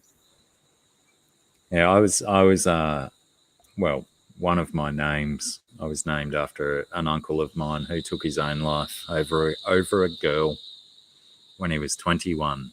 Took his own life with a shotgun. And I got his name as my middle name in respect. Never met the man. I was born well after he died. But I've seen pictures. Crikey, this is so down right now. Let's change the subject. I wish Scuba Steve was still here so I could talk about scuba. Two dogs. How are you both? You desperately want to talk about scuba? Is it? When I saw Scuba Steve's name pop into the chat earlier on in the piece, it reminded me. Cody was talking about he's not masturbating right now. Is that better? We could talk about that. Well, we did that before. Oh, we did. We interspersed. I mean, it's just legit unhealthy, right? It's not good. It's not good to back all that up. There we go. Scuba Steve has come in. So I was on the weekends, the Stuff You Should Know podcast, they do flashback episodes, and they did an episode from I'm going to say 2019 maybe, about cave diving. And I was like, that is like one of the things that I could never even attempt to do because of claustrophobia and being underwater and all of that kind of stuff. And I was Yeah. just going to wonder what people's opinions of these lunatics, like replay team 6 lunatics level, That's right. who choose to rely on air tanks and dive deep into the waters, into the earth. It's like, can we even trust them? Can we trust replay team 6? I trust them with my life. Oh, okay. All right. Yeah, I'm deep. That's a in. vote. That is a vote of confidence right there. Generally, it's because most of them are like 20,000 kilometers away from me, so I don't have to rely on them for my life. But Yeah, I you're can not say exactly. that kind of thing and make it sound sincere. And you're also not in threat either. Well, yeah. Hold on. Check your surroundings first. It could be a snake. Sector 6. It could be a fucking. It could be someone in the bushes. Did you ever find your drone? Did you get it down from the tree? No, that tree's massive. It's beyond. I need to start hitting my sons up. Well, one of my sons has a mate who's an arborist, so. Oh, But he only started that job about 6 months ago. So what I've been doing is quietly sitting back, waiting for that kid's skills to increase and maybe his cache of equipment that might be helpful before I can say, "Oi, get old mate to come over and let's go and climb this tree and find this thing." But yeah, even if I get it back, it's going to be so soaked. Even though it hasn't been switched on. So there's a possibility that any electrics could be dried out and still function correctly. it's possible. But, yeah, I've written it off as a lost cause. But yeah, the last half a dozen times that I've been down to see if these wild winds have blown it out of the tree, yeah, it's still up there because unless it's fallen into the creek and then wafted down the creek somewhere, Yeah, it could be stuck. It could be on the loose by now. Yeah, it could be living its own life, living its be best own life. Under koala operation at this point. So I've definitely done some spelunking, if you're familiar. That's the cave diving. That's the cave diving without the diving part. Yeah. I've done a bunch of spelunking, and I've been in some definite like claustrophobia zones of going through a crack underground and the creeks and the weirdness and the stuff going on down there. I'm not enthralled by it. I will say I will admit it was thrilling, but I don't know. I mean, I've done other things that were thrilling that were more thrilling. That were more enjoyable, I guess, you know? Vicky hates it. Vicky hates it so much. But I don't think I could ever do the cave diving just because of the like the technical requirements to get to that point. I don't think I would ever invest my time in being like, I'm going to become a cave diver. Oh my God, every day scuba, you know. I had a good buddy that was a he was a I don't know what you call the certification, but he was an underwater diver for welding, and he did oil derricks, like the big giant oil platforms. You go down like however many 100 feet and do the welding in the dark under the ocean. They don't fall over under the ocean and stuff. And he actually acquired a fungal infection in his lungs from a dirty scuba tank. Eesh. So some kind of crazy fungus got inside of a scuba tank, and he progressively was getting sicker and sicker and sicker over this long period of time, and then he was hospitalized for like 9 months or something. And then he was unable to scuba anymore. And I have to say, ever since then, I was probably a little more paranoid about the scuba tanks. About anyone's air tanks, yeah. Yeah. I'm just going like, what? I don't know. There might be a fungus in there, bro, that get my lungs. Not good. How about, as a change of subject, a little bit, even though I was fucking banging on about scuba cave diving for so long, but now something else has entered into my mind. How about a little bit of this? Oh, hey.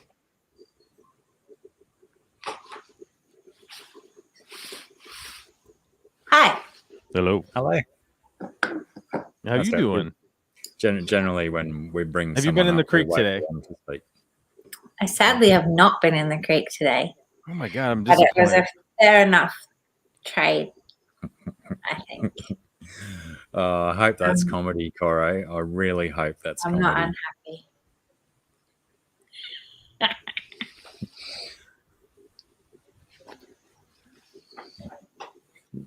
Yeah, Corey, you better tell me that was comedy, or I'm gonna get one of the boys to silence you for what is it, 300 seconds?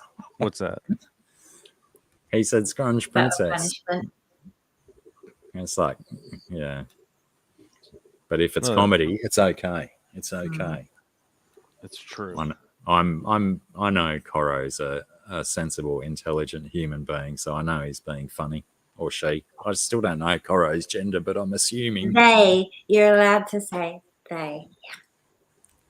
Yeah. Oh, were you saying it was like I bet most people hospitalized with COVID can't use a scuba tank? Is that what you're saying? Say that again? Coro said I bet most people who are hospitalized with COVID can't use a scuba tank either. Was that what you, are you referring to that, or are you referring? I don't know. I don't know what the hell's going on. I'm confused. I've lost the plot. What? Don't people that get hospitalized with COVID have respiratory problems afterwards? Yeah. So it seems like a factual. It's probably a good assessment, I would say. My brother had, I think it goes with a lot of cancer treatment, that if you've had cancer treatment, you can't be oxygenated by oxygen tanks and stuff. Huh. Didn't know that. But he's got, I think he's got it tattooed on his wrist, no O2 or something, which is apparently a pretty common thing for people who can't be treated by ambulances with oxygen because it can mess up their lungs or something. Corey actually wasn't being funny, but he did add an extra R in where it didn't belong. I'll get you to check your work, Corey. Oh. I'm still not convinced. I didn't even notice. I didn't even notice the R in there. Not being funny. He's probably laboring the joke now and leading me down the garden path, as it were. I don't even know what's happening. I don't even know what's happening anymore. I lost my. Oh, so yeah, right, Scuba Steve. So Scuba Steve, you're not even a scuba guy. I don't think I could do it either. I can't. I find it difficult diving in the deep end of a pool or snorkeling on a reef. As soon as I go lower than a meter underwater, the pressure just feels like it's going to explode my head, and I get really claustrophobic, and I've just got to get up to air really quick. Under the water is no place for me. Oh, I love snorkeling and like diving down with flippers and stuff like that. I like doing that. Yeah, I like doing it too. But if I'm in like 2 foot water, yeah, great environment to snorkel in. But I don't mind. I don't mind out in the ocean. Deep, one of my favorite memories was swimming out in Hawaii with the turtles, man. Out there, like ripping around out in the ocean. That was fun. I didn't touch them, so nobody get mad. I didn't touch a turtle, but I was close.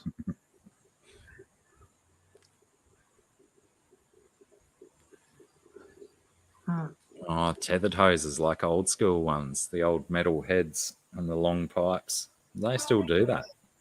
Snoober.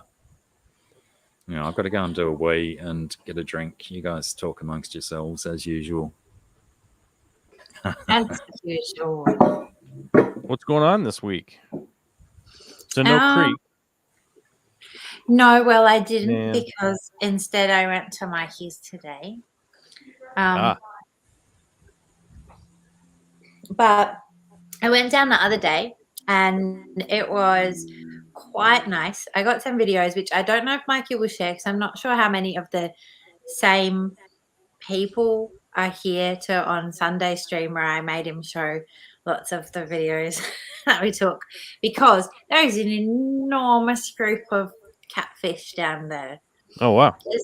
It's a lot of catfish, and they were all like in one little friendly group Nice. all together. So, and like the film, I just filmed sort of from a rock on my iPhone. It's not like high quality or anything. But yeah, and there was some mullet there who were very cutely nuzzling all of the rocks, and some turtles and some other fish that Mikey said are either bass or perch.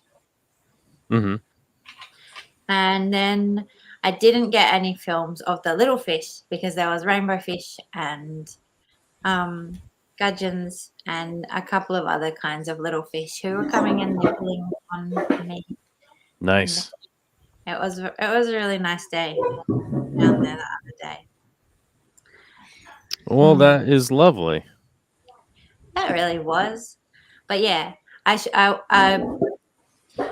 can I make you show more of the videos, please? Of the Sure. fish. Thank G'day, you. Big Shrimp and Steve. Who else? We got some like extras have popped in, but no one's chatting. If you just popped into the chat, let us know where you are. Hang on, I got to remember how to play those videos again. Bear with me, and I'll find them. Go to that. Go to her. Oh, and I can show you this now, Joel. Yep. Because it didn't make it in time for last week, but it's my turtle shell. Oh, wow.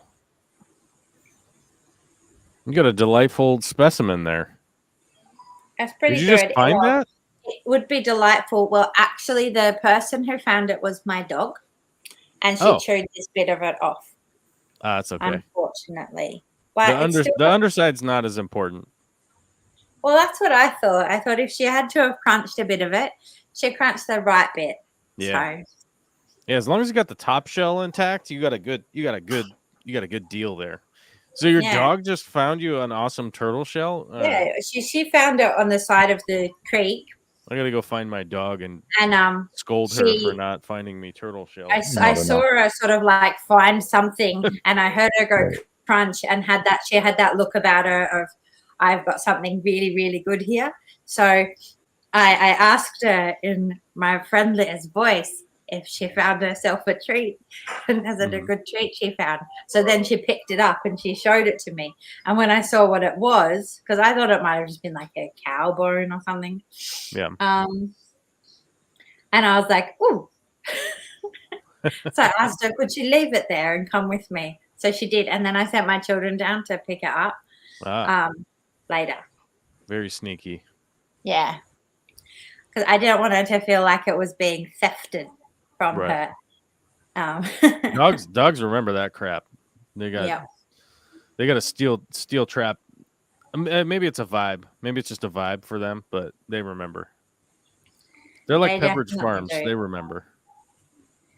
So, yeah. Very cool. I'm always kind of jealous that like you're all behind. Actually, I'm always kind of jealous. You're like, oh, it's hot out, and I was just down at the creek, and I'm like, God damn it! I was at work all day, and it's snowing. Fucking what the hell? Well, see, when you say, "Oh, it's snowing," that's where I feel jealous because it's so freaking stupid hot, and I don't like it. But yeah, I'll go down to the creek after work. Some days it's still like sunny and nice to do. And it's a turtle. Straight-legged turtle. Yeah, he's missing a digit there. Huh. I didn't even notice till Mikey said something. But yeah, when you see the size of some of the estuary perch, I'd say that they're probably the reasons why he's missing a leg. Well, yeah, and because like that turtle's probably about the same size as the shell that I've got here. The other If one's you a look bit at the small. size of that beast.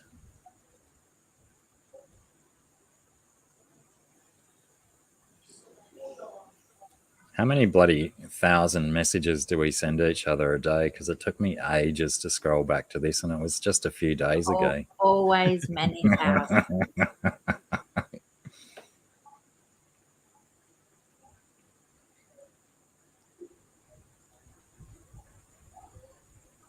On the hunt. But which one did you actually want me to show? The one with all the catfish. And the one with the nuzzly fish.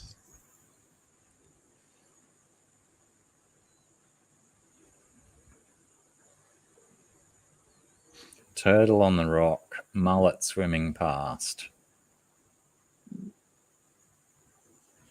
Not that one though. That's too brief. Well, I tried to take short ones so I could send them easily. This is the catfish one, is it not? The I think so. large group of eel-tailed catfish, or tandanus, if you want to look them up.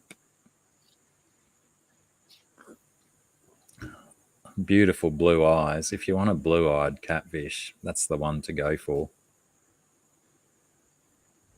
But yeah, big mouth, like, quite aggressive.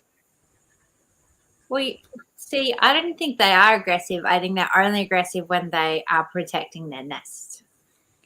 They're certainly aggressive to things that fit in their mouth. Yeah, quite.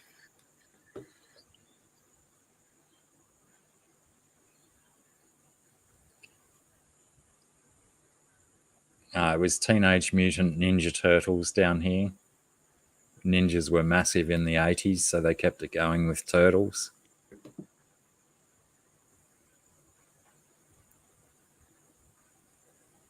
Calm down, Ozzy. Calm down. We'll see you soon, mate. Behave yourself. But yeah, some pretty impressive size catfish in that group. There's in the before it changes back to the start of the video. When you move to the top right a little bit and you've got the whole group of them together, there's like a really coloured one. There was one in there that was really pale, and and it looks like it's like 5 or 6 inches. Looks like he's 5 or 6 inches bigger than the rest of them too. He's so chunk. Yeah, he's a big guy, and I got some film of him on his own. Nice.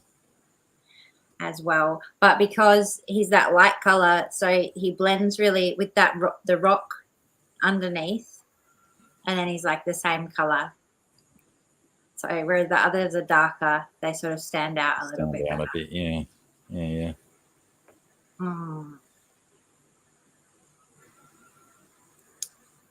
You didn't lick it yet, did you? No, but I've one step closer. I've taken the lid seal off the bottle. And I was thinking I should probably give it a go. This is a hot sauce that Sarah has given me today. A pineapple Reaper hot sauce made by Fancy Hanks in Melbourne. I think they were Melbourne, aren't they? I have no 79 idea. Burke I got it Street. from the IGA. You could have said I had it specially delivered up from Melbourne. Golden. Should I try it? Do we get votes? Vote 1 if you want me to try it, or vote Prince if you don't. That was a failed callback, a very poorly failed callback. Yeah, I mean, it's not huge, Huawei. It's 100 milliliter jar or bottle, but it's supposed to be very, very hot. So, well, we hope it is. It might not be. It does have pineapple to soften it up a bit, doesn't it? Definitely hot. Definitely sweet. Yeah, it tastes pineapple. Um, I don't feel like you put enough in your mouth. Yeah, I agree. I could probably go heaps harder than that, but I'm going to have to go and respond to my doorbell and maybe go and find a teaspoon and go nuts with it. But it's definitely spicy. I'm getting a lot of spice. But if it didn't say pineapple on the bottle, I'm not 100% convinced that I'd be saying that's pineapple in there, even though pineapple's like 60% of the ingredients. But I'll have to try again. I mean, but you can go and I'll just still keep saying the thing. But because I bought for myself one time a pineapple chili sauce, but a milder, was like a chunky one, and it even had chunks of pineapple in it, but it didn't taste very pineapple-y. And I was really disappointed because pineapple is one of my favorites. This also has alcohol in the ingredients, which is interesting, and lime in the ingredients. So potentially the lime might, counteract some of that pineapple flavour due to their juxtapositions of flavour. The other pineapple thing that I've been having that I'm really liking is like it's pickled, and it does have spices in there, but it's really nice. It's like pickled cauliflower and pineapple. It's yum. Well, excuse me, I burped.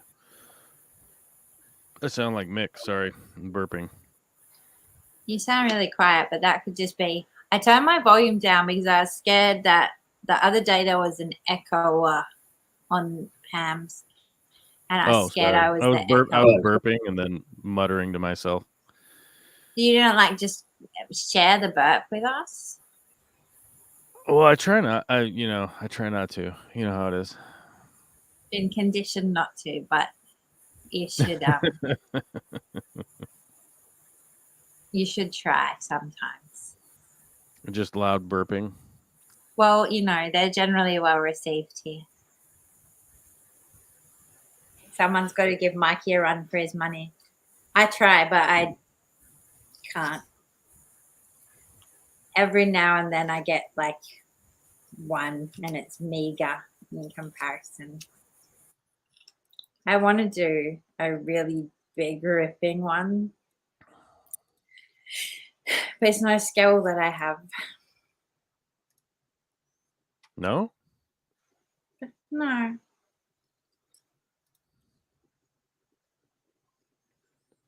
All right, so no creek today. No, well, see, it's art. Did you do any art today?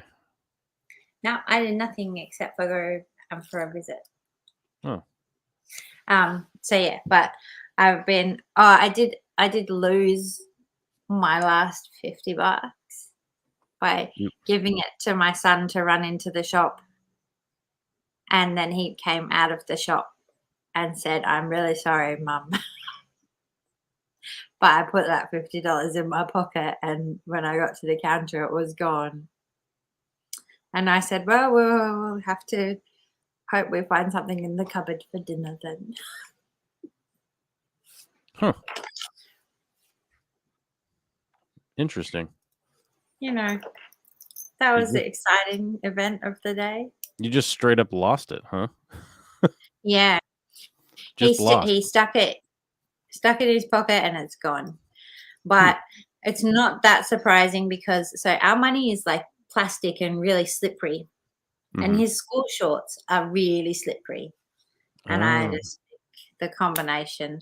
Plus he's only like 11. So he's not like really mindful of what he's doing. Right. He sort of rushes through the things.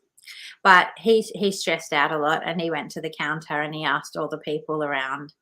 But I said it's a very rare person who'll find $50 and take it to the counter at the shop. Yeah, that's not the norm. Sadly, no. Normally, people find money just lying around. They're like, well, yeah, there's some money for me right there on the ground, just sitting there. Yeah. And like, to be fair, I don't know. Like, say, if I found someone's wallet, no question, I will always take that stuff back, no matter Well, how yeah, much, because no matter has how much money was in it, right? it has identification in it. It Yeah. has an identification marker. But if there's just like $50 bill floating around on the ground, like, Yeah. well, I don't know whose this is, and I'm sure anyone I ask would be like, "That's mine." Yeah, of course. Yeah, Yeah. So I did in that fact lose a $50 bill. That was me. Yes, of course. Thank you. precisely. Thanks for the $50, Chief. So yeah, he was quite upset and stressed about that. I was a little bit stressed because I was like, and that was my last 50 bucks. But then I got it together and went, there's nothing I can do about it. It's gone. So Yeah. what you gonna do? Have lentils. What are you gonna do? I'm gonna have lentils for dinner because it turns out I do have lentils. So it's fine. Yeah. We didn't need a bit of chicken. Hmm? We're gonna get some chicken for dinner. Oh. But we have lentils. That's what we're gonna do. We have lentils for dinner. Oh, that's The part that sucks is that the kid that, well, actually, it's like kind of like fitting. The kid that lost the 50 bucks is the person in the house who hates lentils. Everyone else in the house is like quite happy with them. So so it's a learning exercise. yeah. Yes. Next time you got $50, if you want chicken, you'll think about it. Think about it That's twice. right. You put that money in your freaking wallet and not in your pocket. But yes, but what I'm hoping for is, see, it's raining today. So while I could go to the creek still in the rain, I won't. It's late by now. But I've been hoping for this rain because it replenishes the water, brings the water level back up a bit higher, which is nice because lots of hot days left it a little bit low. And the other thing that it does is it like unearths more stones for me to find.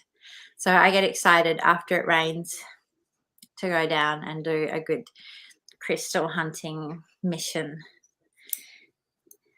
in the freshly flushed creek. Wait, what? It's raining, so it means Yeah. next time I go to the creek, I'm going to find more crystals than I would have if it hadn't have rained. Oh. Well, yeah, that makes sense. It does, and it works. And the bigger the rain, the bigger the finds. So it's good. But it hasn't been that big of a rain, sadly. Yeah. No floods, though. That's good. Well, yeah, I guess. If it flooded, then I would get. My house is safe. The house I'm in now is nice and safe from flooding, but I would end up not having to go to work. So it mightn't be all bad, is what I'm saying. If it had a little flood, I could do like maybe not a huge one that washes the whole town away, but just like a small flood that keeps you from work for a couple of days. Right. You're like, well, I can't make it there. Sorry. There's water. Yeah. There's water in the way, and I can't get my car over there. Sorry. I really wish I could come. Gosh, guys, I just wish I could be there for you. Oh, boy, howdy. Nothing I can do. Nothing you can do. True. Can't change the flood, the great flood. Yeah. So that's what I'm always quietly hoping for that. There's like a cyclone. So I was really hoping we might we might get a bit more rain, but it looks like it will just be small rain. Yeah. I'll still be going to work. Ain't that life, right? Yeah. Bummer. Obama.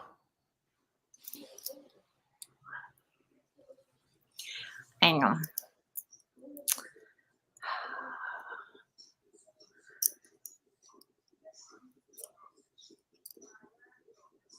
Oh, yeah, it's great here. You don't need a license or you don't need anything. You can collect your crystals. Are very nice. And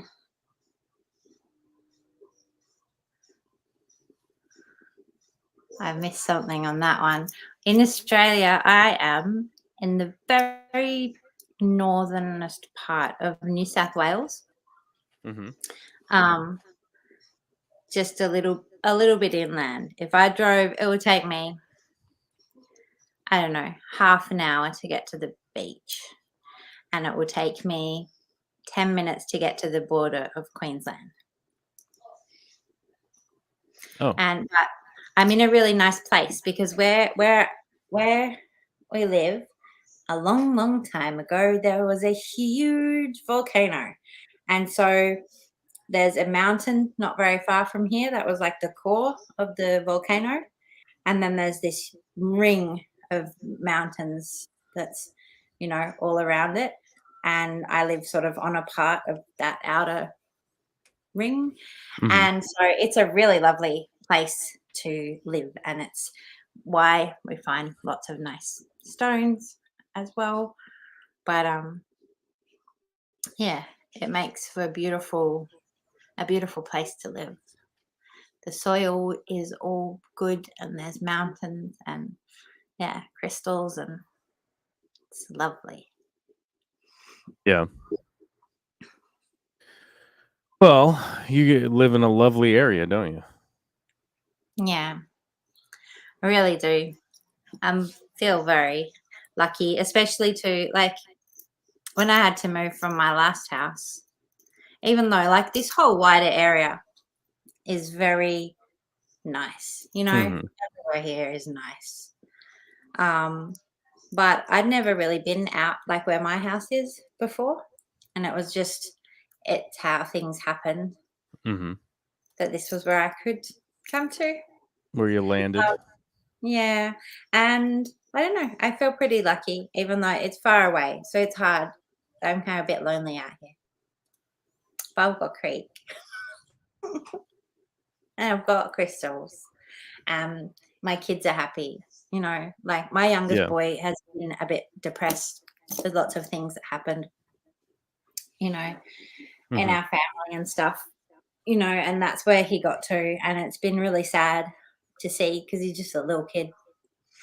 But since we've been here, he's happier. And to see him sitting, in the creek, looking at stones and singing songs to himself is a really nice, heartwarming thing to see.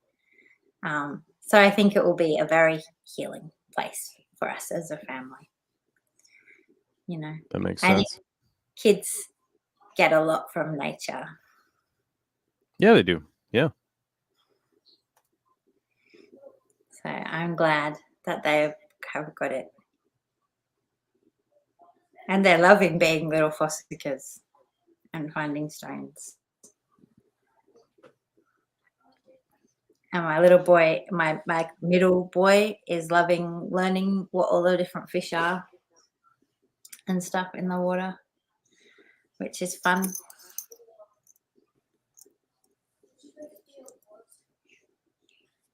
Yeah. BJ Palmer's getting horses and deer stuck in his fence. It's wild.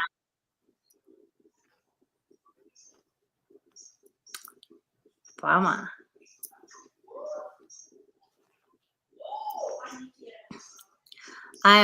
I saw an ad for a family of 3 miniature horses, which I very much wanted to be able to get to live here and eat my grass.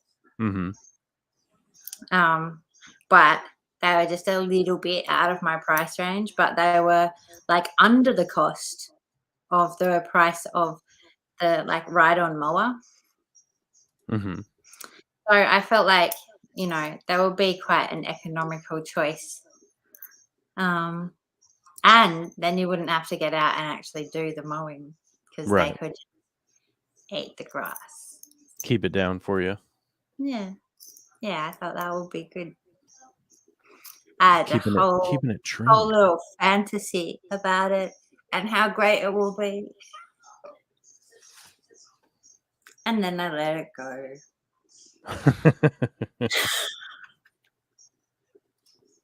Then just let them loose. Well, no, the thing is, this property is fenced except for along the cliff face above the creek, and it's not fenced there, but it's quite thick with trees. I don't think that they would be safe and secure here. I don't think they would venture off that cliff face. Like, say, I don't think I could get goats. If I got goats, I think they would escape. But I don't think little horses would. Oh yeah. Yeah. Oh my God! Funny story. I just remembered from today. Yeah. Go on. Guess who's Olivia's new basketball coach? Are you? Nope. I don't have a clue. Oh, good old Victoria Oh, has was the new basketball coach for a bunch of 4-year-olds. So wow, that's brave of yeah, her. she emailed the people that have the little kid basketball league, right? Was like, oh, hey, my daughter's interested in basketball. Is there a spot left? Blah blah blah. And apparently the guy wrote back. They're like, yeah, there is one spot left. But we need a coach. So if you're willing to be the coach, we'll get you in that last spot. So it basically was like extortion. Of like, well, if you're the coach, then you can have this last spot. Yeah. So apparently she's the new coach, which they're Fun 4 times years ahead. old. It's not like it's going to be very competitive, but it is frankly hilarious because I got that phone call today. Like, well, guess who's Olivia's new basketball coach? Which is hilarious. So that's going to be funny. I think it's going to be a hilarious comedy. Excellent. So I look forward to that. That's going to be funny. Of course, it starts this weekend. So now she started watching like coaching videos on YouTube, like how to coach little kids. Can you even convince a group of 4-year-olds to like No. Yeah, barely. together and well, soccer was an adventure. That's for sure. My daughter was very interested in soccer, but she realistically was more interested in like looking up at trees and stuff. Like, there's flowers over here. It's like you guys are playing the game right now. Do you think you want to play the game? But I found a flower. Like, oh, okay, that's great. Do you want to play the game that we're here to play? Like, no, okay, well, yeah. It's just a mess of kids running after the ball and screaming. Yeah, that's pretty much how it goes. Wow. I have 3 kids, but I never have taken any of them to that sort of sport.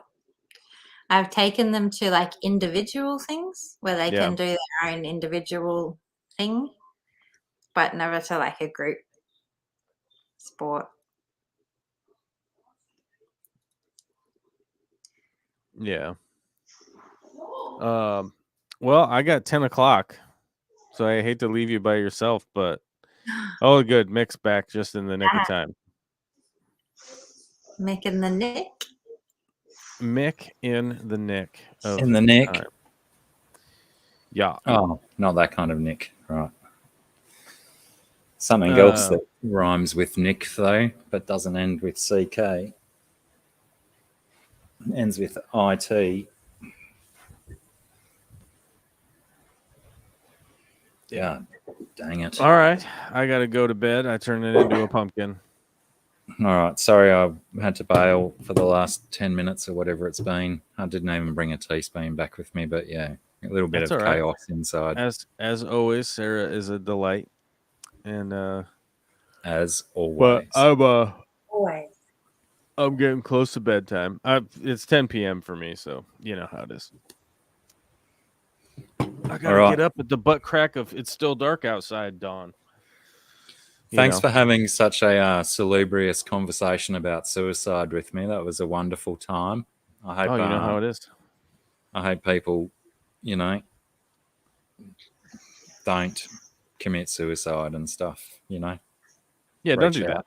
Reach Don't out do if that. you feel bad. Don't do that. You could do literally anything else. Literally. Yeah. All right. I bid Right, you indeed. adieu. Have Say a hi to your ladies beautiful, for marvelous us. week, and I hope to talk to you next week. Highly likely. All right. Hopefully less damp and covered in poop. I bid you adieu. Adieu. But I have an empty glass, and I was thinking about it. Also, just by the way, it was so kind of him to say that I was delightful when I clearly was not very delighted. Well, I don't know what I don't know what happened, so I can't comment on your level of delight or not in this instance. He was probably just generalizing and not referring to the last 7 minutes of your conversation or whatever.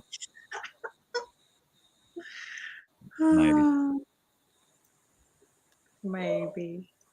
Yeah, that's what I was saying earlier, Huawei.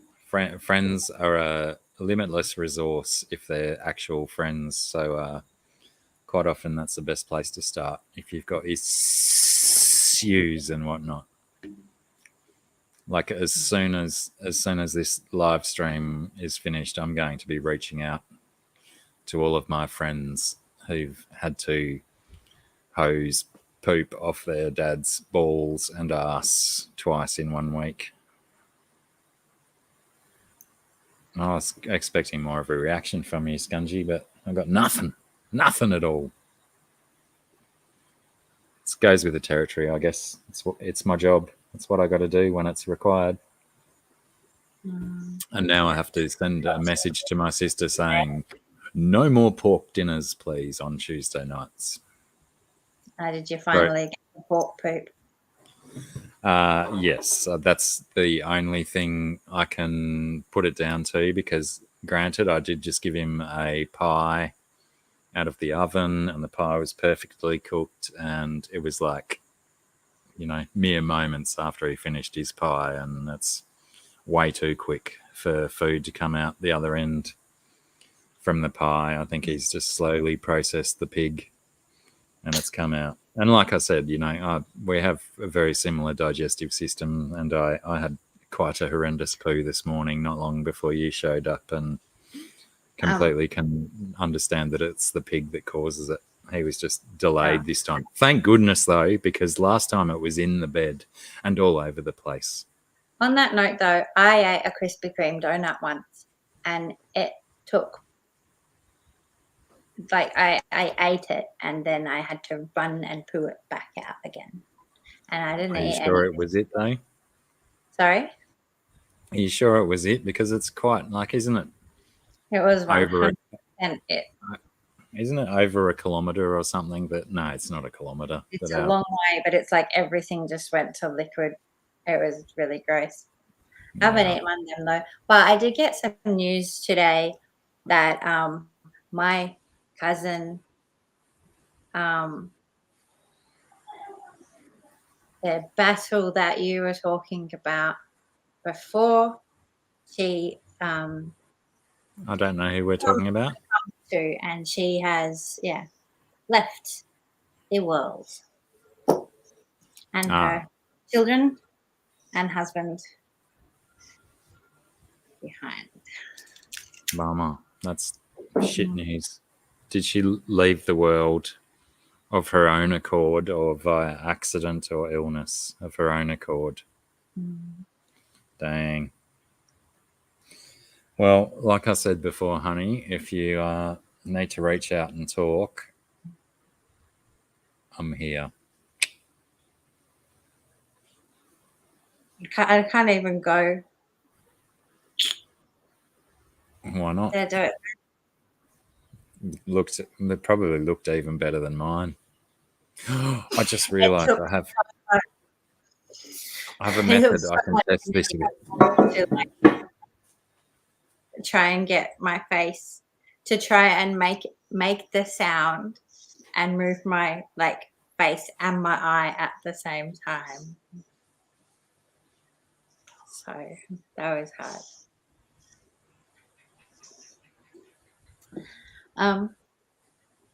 Now I'm here on my own again, which I don't like that much. What I didn't show the people on here, but I was showing some of you because some of you were there, is I got like piles and piles of t-shirts to draw on. Like that's maybe a quarter of my piles of t-shirts. So I'm going to be doing a lot of drawing on t-shirts, but not today. I'm not going to do it today because it's late, and what I keep looking at is how there's crap all over my desk.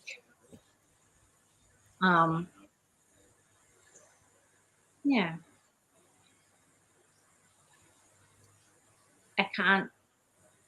I would have to clean it. Or we could do that. I could, we could do cleaning the desk together on live stream. And I'm sure it would be really fun for everybody involved. But yeah, short of that, it will be t-shirts another day. Actually, I have a t-shirt. I wonder if the colors on the t-shirt that I did the other day will show up on this camera when they wouldn't on my taking photos camera. Right, so I still had a pie in the oven, still quite warm. So I figured I could kill two birds with one stone and investigate the potential cause of pooping being the pie, and also well, that sounds nice, but I tell you, comes out quick. I'm pretty sure everyone who eats a Krispy Kreme donut doesn't do that, because then Krispy Kreme donuts would be out of business. Right? Yeah, I can't say that. I've had a few. Oh, they're not food. No. Oh no, I'm wasting sauce on my table. Oh no, I'm wasting more sauce on my table. Where is it coming from? Oh, that's tasty on a pie. Oh. Nice. Oh. I'm dripping it everywhere though. Someone remind me to be very careful next time I go to wee. Or we don't. I'm gonna go and fill up my glass and get the t-shirt to see if we can see. All right, cool. Okay, I will be back. Meantime, I'll eat a pie with hot chili sauce on it, and everyone can be seriously entertained. Seriously. Oh no! You keep wasting all this sauce. I don't know how it's falling off. Oh, it's pretty spicy.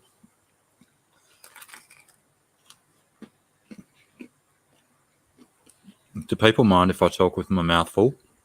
Because otherwise there's going to be a lot of dead air. Yeah, this is an experiment. to see if the pies are dodgy and made my dad shit or if it was the pig. I'm still fairly certain it was the pig because we both react very similarly to pork. But that stuff tastes so damn good. Oh, man. This sauce is a winner, Scungy. I'm going more.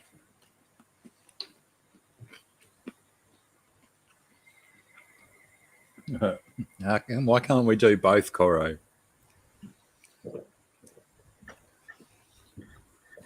Oh, I've run out of spots to be able to put sauce. News. That the sauce is excellent. Yes. Or I'm going back for more. But it is it's quite runny, so I may have put myself into a predicament now that wherever I bite, I'm going to splatter sauce everywhere. I don't know if I've ever eaten on a live stream before. Sorry, everyone that's offended by eating. Oh, no. Just go for it. I still don't know if the colours are coming up properly. Hang on. This is a really good moment for one of these. It never is. It is never a good moment for one of these.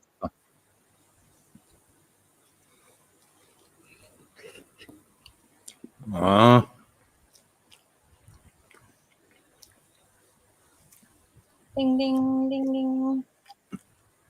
I don't know. I Just can't mince meat and gravy, Coro.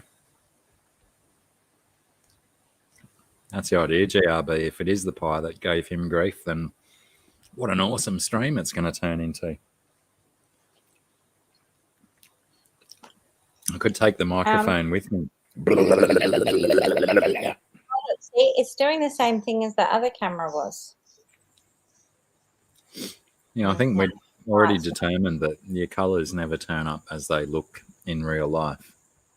And you can't see the detail, which I think we also already determined about my drawings on the stream. But yet I still, I'm hopeful every time. I'm like, hey, I will share this thing and it will be great to share it. And then...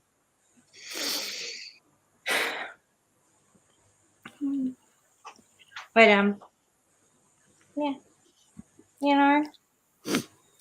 Fancy Hanks is nice, dude. I mean, baby, love, honey. You just call me dude. I called you dude, yeah. My dude. Get over it. Get over it, man. Oh, I'm sorry. Why did you put your tray on there?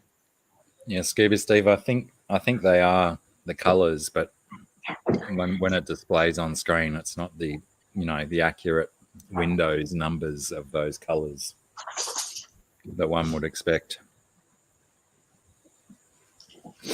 I don't think the unique ones are on her site yet, BJ, but I'm sure they won't be far away. Scungy will have to confirm. What I have to do is just get my shit together.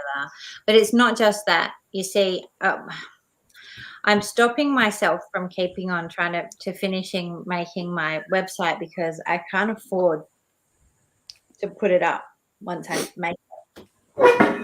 But then for some reason, I just tell myself, well, what's the point making it? I have to first make the money and then I will make the website and then I will put it up. But what would be better is if I just make the website already and then the only obstacle left is the money. So yeah, proper preparation and all that. I'm going to do that. I ran into my friend at the shops the other day. We went to high school together and I was talking with her about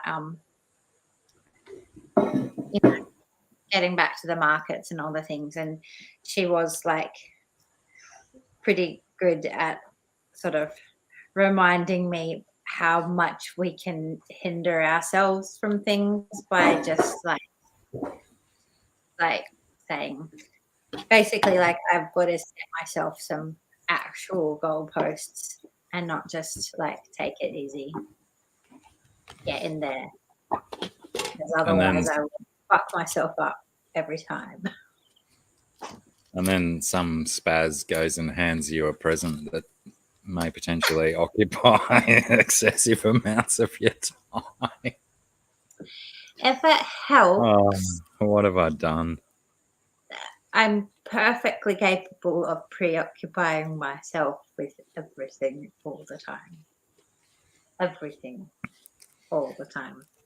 Will So you it's okay. And what will be exciting is if I actually get to draw on your body permanently forever and ever.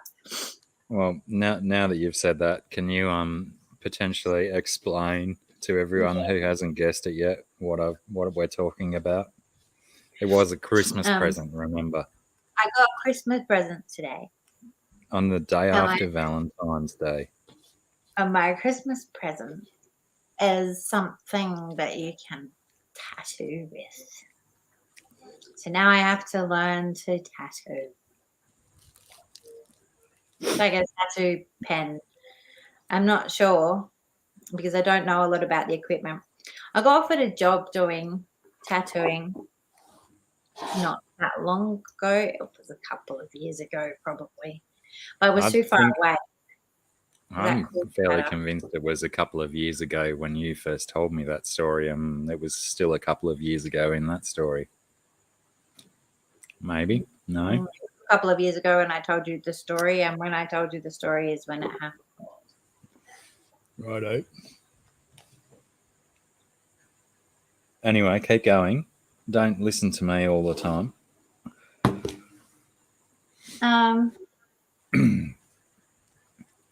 Well, ever since then, I was kind of interested in it as a concept. And because, I like drawing. Why not draw on people's bodies where they have to live with it forever? Yeah, is that part of the appeal that you could just freehand some nonsense onto a human and they've just got to deal with it? No. Not part of the appeal at all. No.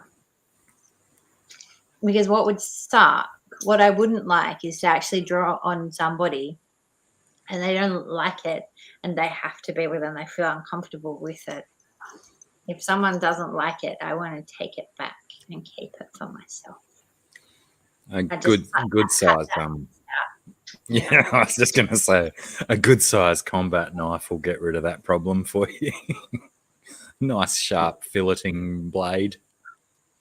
I'm going to say I have one here, but I must have picked it up to bring it with me today, and then I didn't bring it with me. Oh, that's right. We didn't do any of that knife stuff today.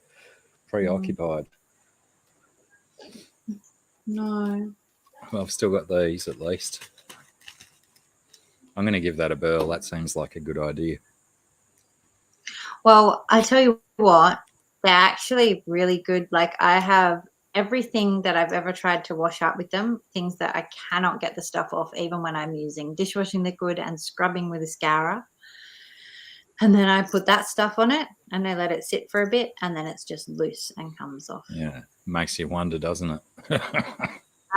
It's all apparently all safe and natural goodness. That's one of the things. In fact, because the name is Co, but it used to be called Eco, and they changed it to be more stylish. They're moderning up. Eco's so 2000s. But honestly, because I use the spray to clean in my house, and I sprayed that spray. Like I tried everything to clean the white stuff all off the shower glass. This is more fun stream stuff. See, cleaning on the stream. Household tips. Anyway, It's Gunji. I sprayed it. And it actually made my shower screens. That was at the old house because no shower screens anymore. They were like were crystal clear, and easily it took off all that white stuff that I could never get off. It always looked like it had been cleaned off, and then when everything dried, you'd realize it was still there. And same on like my oven. I sprayed it on my oven. The same product Well, or an yeah, oven version? just spray. I spray the spray everywhere and clean everything with it. And those are dishwasher tablets made by the same people, because I don't have a dishwasher. But what happened is I ran out of dishwashing liquid. So what I did was I took my dishwashing liquid bottle and I took a tablet and I put it in there with hot water and I shook it up, and then I just like squeezed that onto my things, and everything is really clean and really easy to clean, and all the black pots and things are like not black anymore.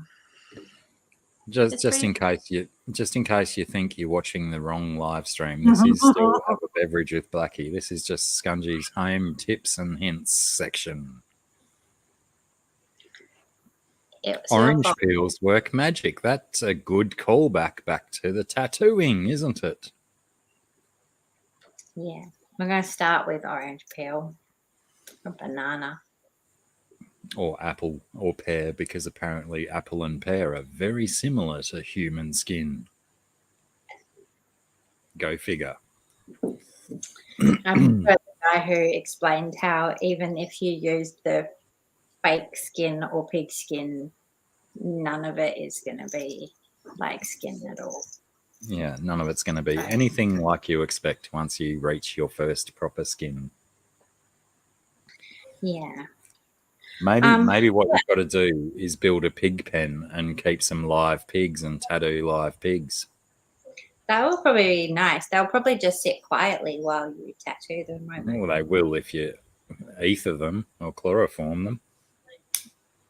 Nice. Knock them out, paint them up, sell them off. Beautiful. Imagine how many people would want a tattooed pig covered in Scunge Princess art. So many people. I reckon there'd be at least 3. Everyone.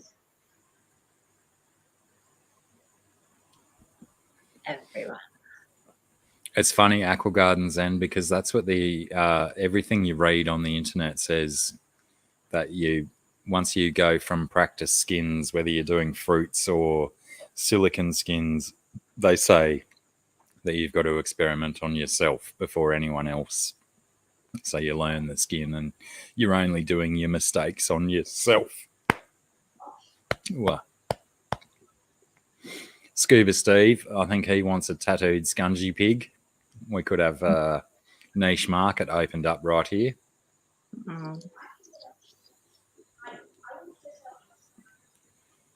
I tattoo myself before I would tattoo a pig. But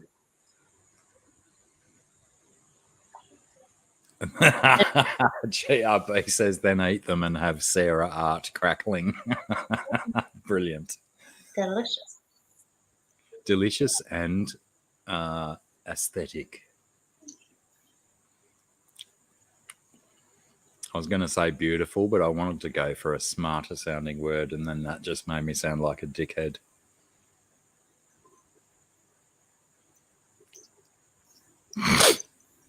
There you go. There's one for the people that voted 1 earlier on for sinus clearing noises. We had a poll earlier for who would tolerate hearing me clear my sinuses during the stream and who wouldn't. I think the no votes definitely outweighed the yay votes. But I was just too slow to. People thought that they couldn't tolerate the sound of sinus clearing. Yeah. Interesting. Yeah, Coro, when you like roast up a leg of pork or something and you've got all that excess skin over, and then you after your leg of pork's done, and you take the skin and you turn the temperature up, and then you finish it underneath the grill, get it all bubbly and nice. Good stuff. Good stuff. And is it?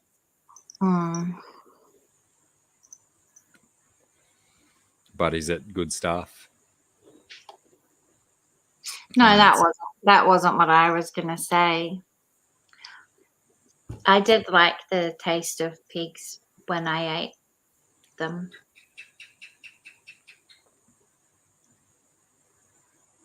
It's funny because sometimes I do like crave some meat, even though I can't eat it. But I don't know.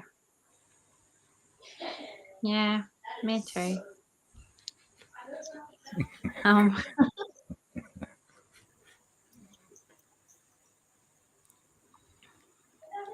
Yeah, I don't know.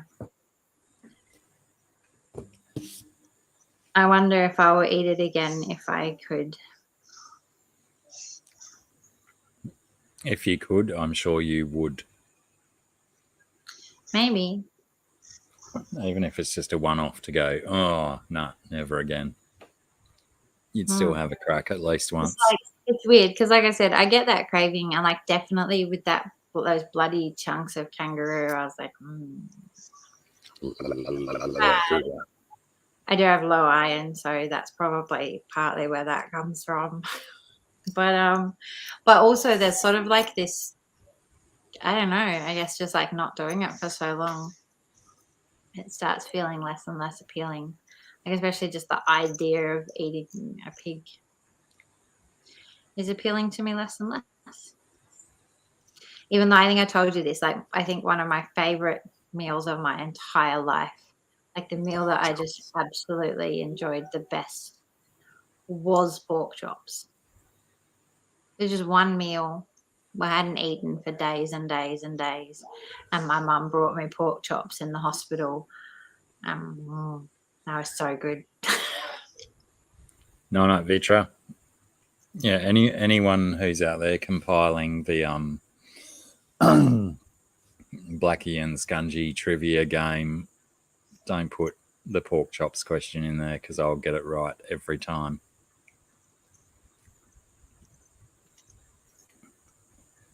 Just saying. Just saying. What other questions could go in the Blacky and Scungy trivia game? Let's not start them now because it's getting quite late, and that could be a topic that would go on for hours.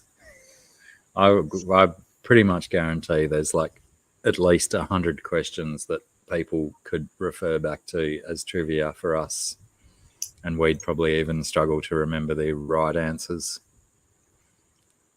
But the viewers would know.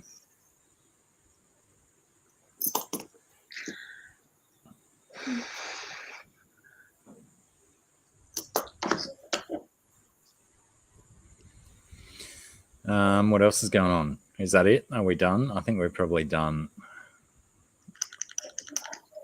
We can be done. If we're not done, I'll try and, draw on my wealth of interestingness to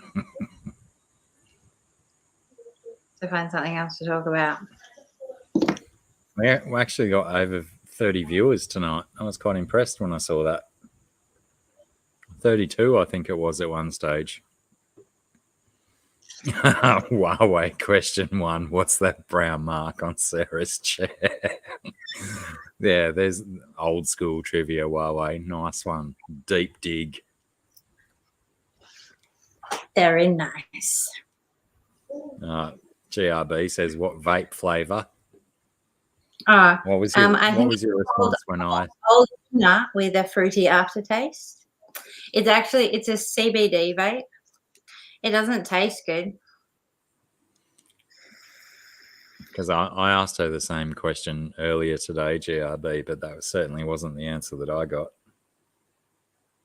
I told you that the other day, though. You just might not remember.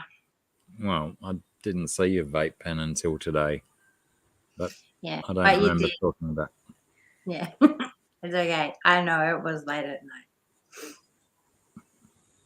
But what did you say today when I asked about your flavour? I think I said something gross. Something gross. That sounds familiar. So, I'm not sure if they list it commercially like that GRB though. If you're hunting it down, what was the other? What was your proper description? It's called. Oh yeah. Do you want me to give it again? My description. Yeah, because I think when out with a fruity aftertaste. well, the same thing happened for me again. Maybe big vape is blocking you out, but both times you've said the flavor, it's cutting your words out.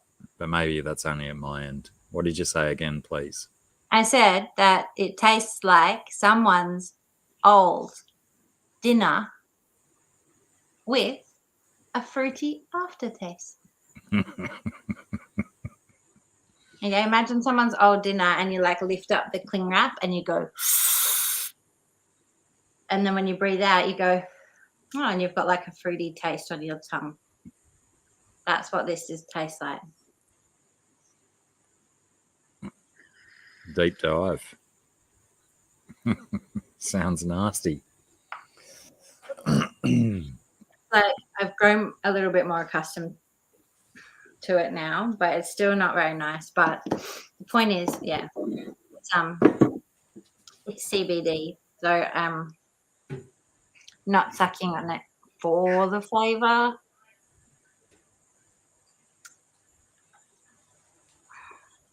But I did quit smoking cigarettes. That's pretty interesting. And then I have started this, but like not in line with each other, but it just happened because I was wanting the CBD, and apparently it's a really good way to have it. So that's why I'm having it. But I thought it was kind of funny that I decided not to smoke anymore and then took up inhaling some shit into my lungs instead. But yeah.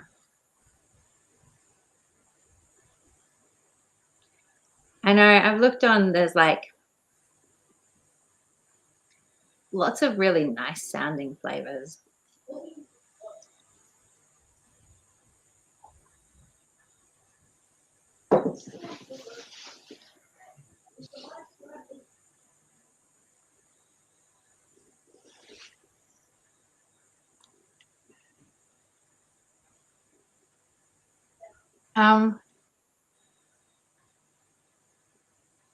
Like where does this come from?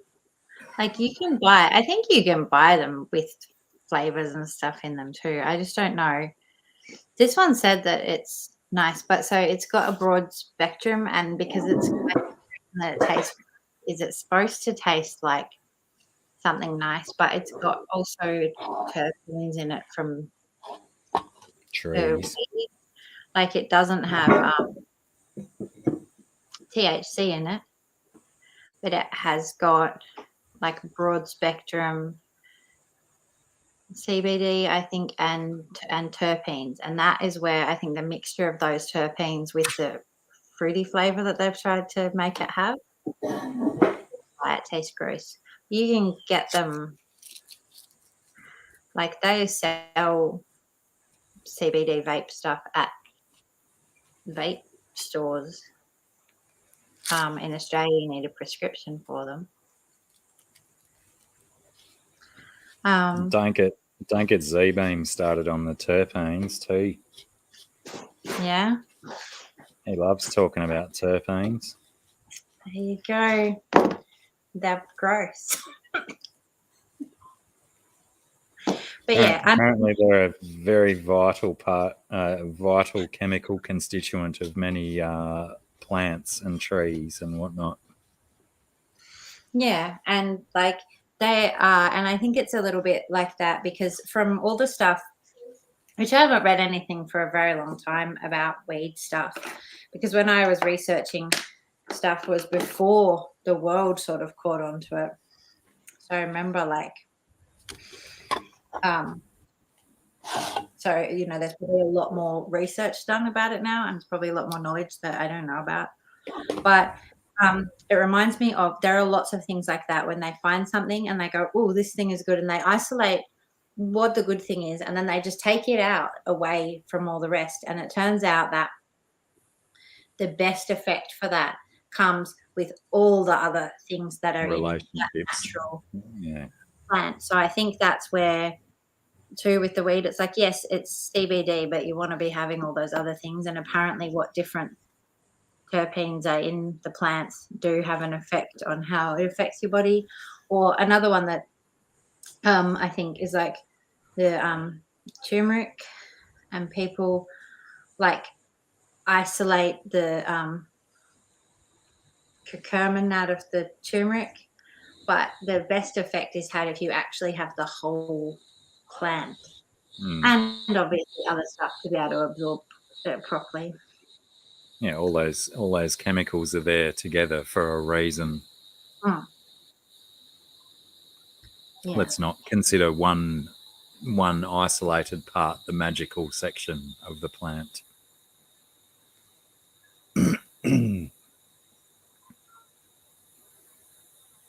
Yeah.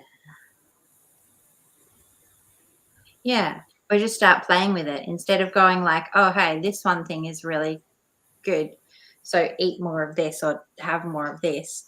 Instead, it's like, oh, this is really good, so let's go and cut it all apart and just take some parts of it and, you know, turn it into a mass-produced marketable product. But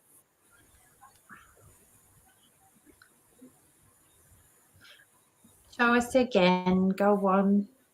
What? I said show us again because I was just boring talking over the top. No, that was a once only. I realised once I started doing it that my hands were way too busy to be able to do 3 things at once. 3 things? Yeah. 4 things at once.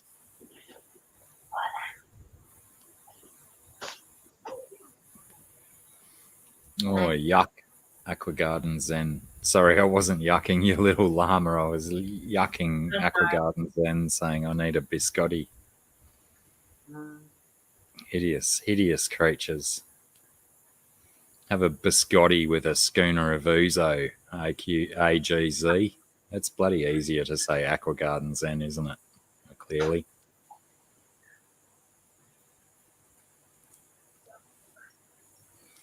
Show us your llama again. I just noticed it, so I decided I would show it. Don't. I can't see it clearly when you're only half of the screen. Yes, you can. Isn't it cute, though? Quite. It's an alpaca one. But again, it's something they made that years ago. And I haven't been making any toys for ages. It's quite sad, really, isn't it? Well, they were really cute guys. All of these spare minutes you've got in your life, you've got to, I guess, delegate appropriately to times. Yeah, well, the problem is, yes, there's not much time, but also what I need is, like, say, 50 big desks, and I just need to fill my whole house with all of these, like really big ones, you know, not like some little measly, you know, solid workstations that you can leave everything on and just come back to and do a shit ton of work in a mere moment's time. And that way I can have like all the things for one thing's out on here, and then I've got other things out in the next one. And then what I do is I just scoot around the room, right, as my inspiration for one thing leaves me. I just like go to the next one and go to the next one and go to the next one. Before I know it, I'll be back at the next one. I don't have to waste any stupid time packing and unpacking things. What's that? It's like CrossFit, but for the artist. Sure. Is that what it is? I thought CrossFit. Isn't CrossFit when you go from, you do like 5 minutes at one exercise and then you move on to the next one, which does different stuff. Do I look like someone who knows about that? On a different note, Aquagarden Sen says, "How did you make it?" Talking about the alpaca corn. I made it by I cut out some felt into a shape, a few shapes. There's a few pieces in there, and I like hand sew the felt pieces together and stuff them, and then I sewed like a shell, and I added the little ear pieces. I sewed like a shell on the top of it, and then I get wool, like rovings, and needle felt it all over a little coat. And it's very like just a simple little toy. Maybe the next time you build one of them, you should do a one of your high speed videos on your YouTube channel. Maybe. GRB says I have 3x6 seater kitchen dining tables taking up all my room in my house. Nice. Let's get a. I like at least 5. I reckon GRBs are probably covered in tubs and fish tanks and stuff. He's not going to want to ship them over to this side of the country so you can use them. I wasn't suggesting that he did. I was reverse psychology suggesting it. Oh, I see. I'm sure that there are, like, for the cost of shipping a table from where he is to here, we could just buy a table that was here. Highly likely. Only one. We could probably buy 5 for the price that would cost to ship 3.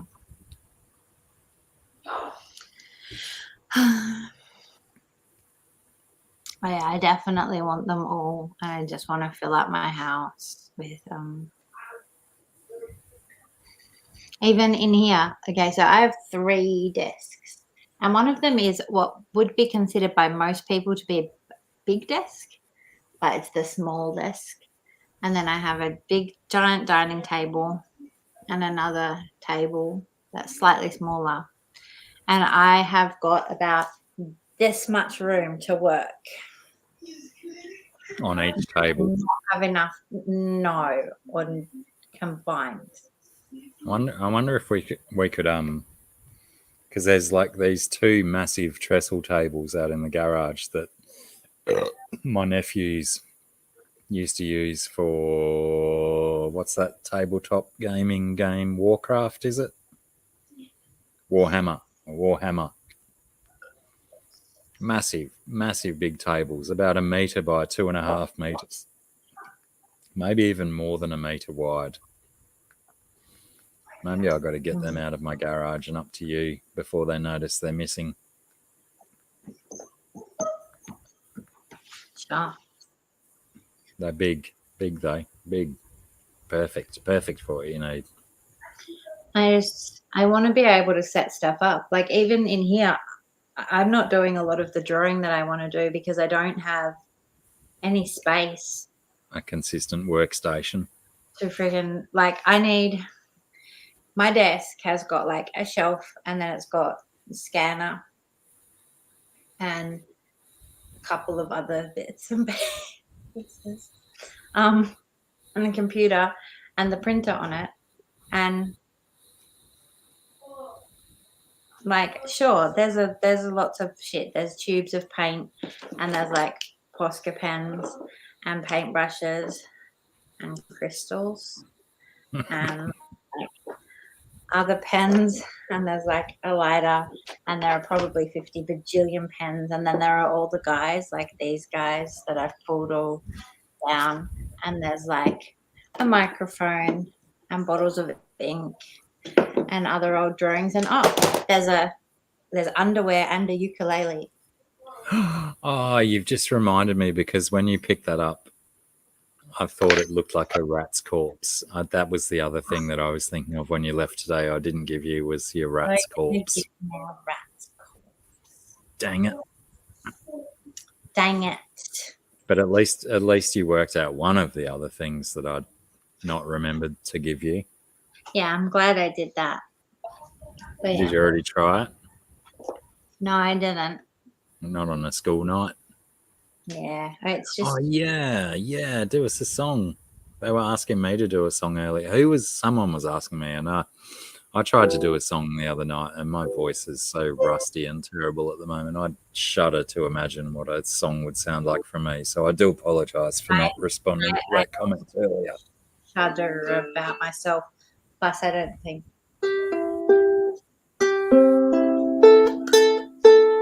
that I can do one. I have long fingernails and no voice. I don't know what to sing.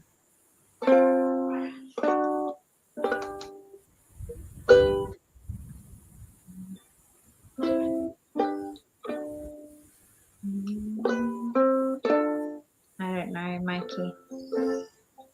It's too hard. I'll just do that annoying thing I do where I just like strum random shit. Or I keep going to that one same song, but I've done it so many times it's just annoying me now. Just do that. Just do that one annoying song. And then Oh we'll no, probably take our bat and ball and go home. I can't do it, I don't think. I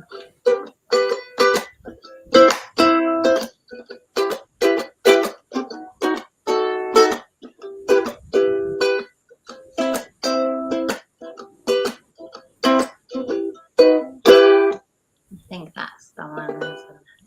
Yeah, do it. I love that song, especially when you do it. But I just want to like sing Adventure Time, but I can't remember how I can't remember how it goes. Gaffer says, sing the push bike song. As in, ooh, how's it go? Choo, ooh, choo, ah. Oh. Something around the wheel and the man. Yeah, I think that's the one he's meaning, but fucked if I can remember how it goes.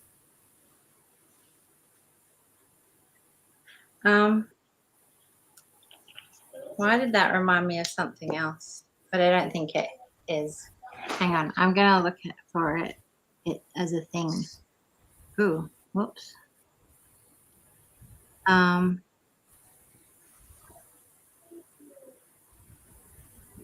That's right. It was this one, and I don't think it goes on a ukulele.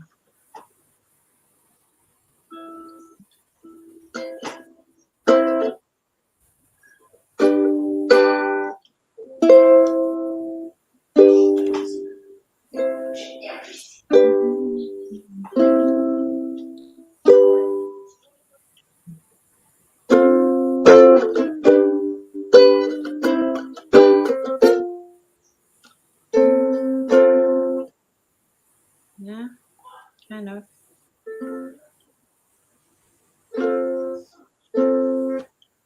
You're so nice and you're so smart. You're such a good friend, I'll have to break your heart. I don't know why I thought that was a bicycle song, that's all. That's what I thought of. Tell you that I love you, and then I'll tear your world apart. Just pretend I didn't tear your world apart. That was yesterday, Ozzo. Get over it.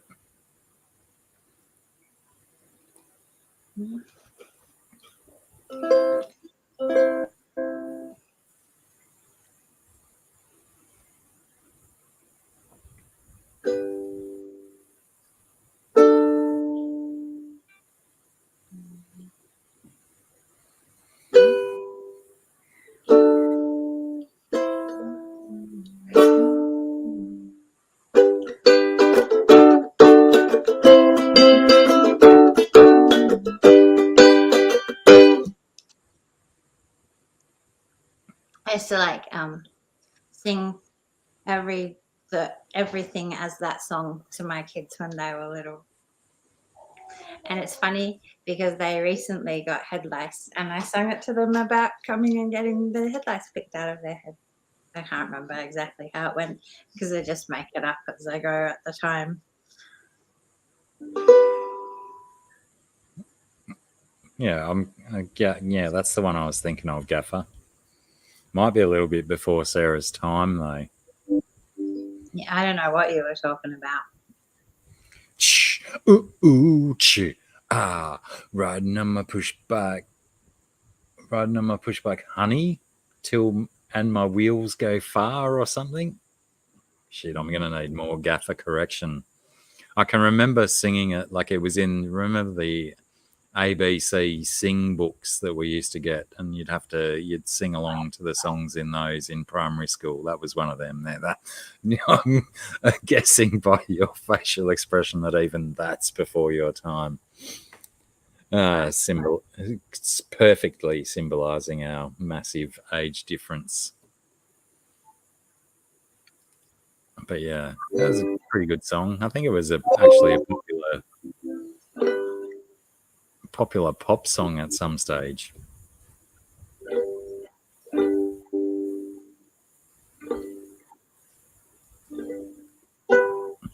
Oh wow, I got the. But did I started a joke for you the other night, didn't I? Yes. Yeah, and that was like scary for me, going, oh my God, I am so out of practice. I cannot do singing anymore until I practice in a cave for 6 months. And then, because I was going to put you off, so I put myself onto mute and sang at the top of my voice to the joyous, joy of my children who had to listen to me singing that. What were you doing? You were singing along to me playing it, or singing it to yourself afterwards? Singing along to you playing it. Yeah. Based on my effort the other night, no one needs to hear me do that song ever again.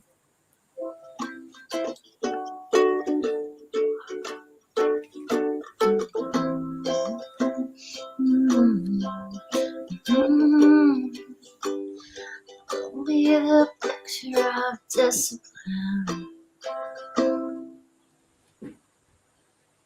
Mm-hmm. What state I'm in, and I'll be someone I admire. Yeah, I like that little song, but Mm-hmm. Hmm. Hmm.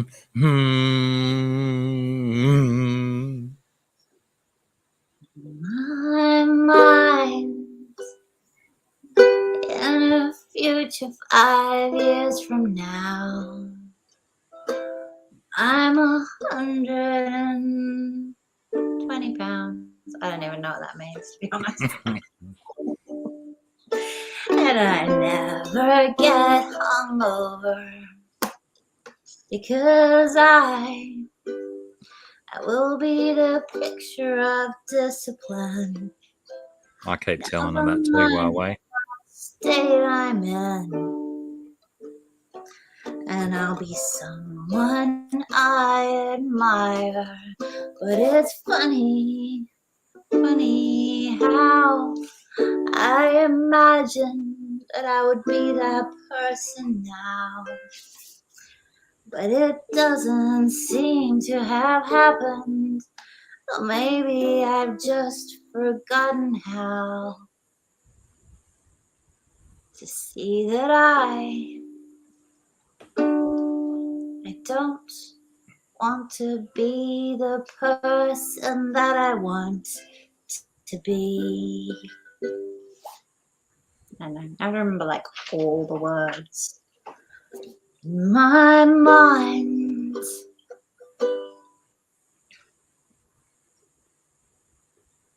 I don't remember. Keep going, I'll be back.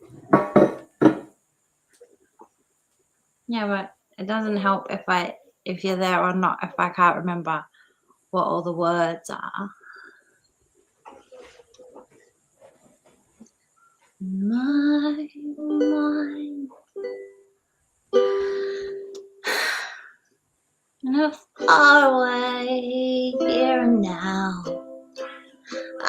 to come and control somehow.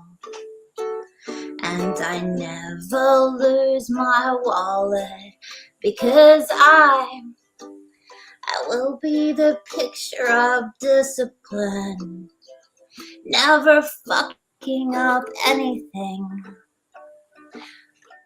And I'll be someone I admire.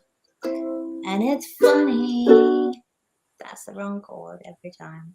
It's funny how I imagined that I would be that person now. And it doesn't seem to have happened. Maybe I've just forgotten how to see that I don't want to be the person that I want to be.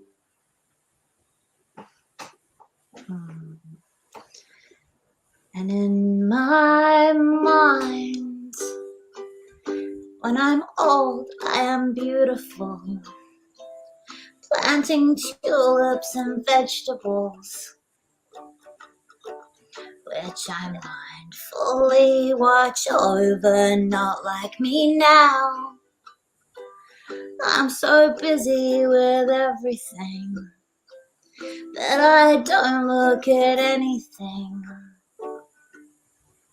Oh, but I'm sure I'll look when I'm older.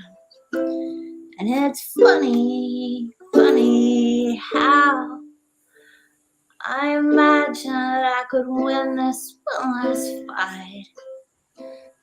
Maybe it isn't all that funny that I've been fighting all my life. Well, maybe I have to think it's funny if I wanna live before I die.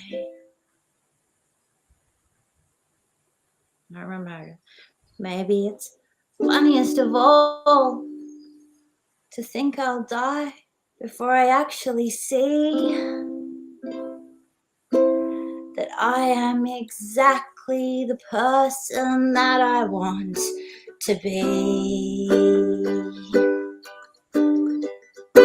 Fuck yes. I am exactly the person that I want to be. I did it wrong. And you will just have to listen. I guess you don't. You can actually just turn your volume down.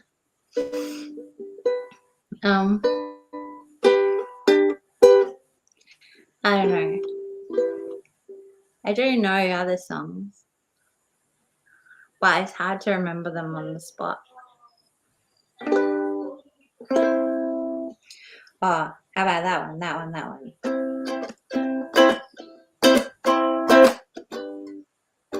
Is that it? No. They're like all the same chords though.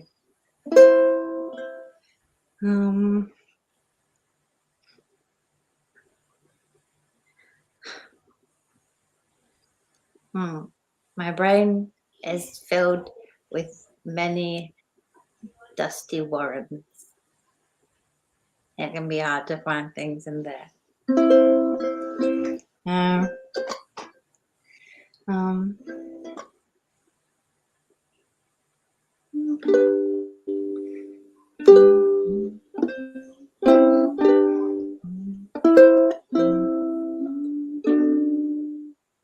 I don't remember how it goes. Sorry, everyone. I feel like all embarrassed.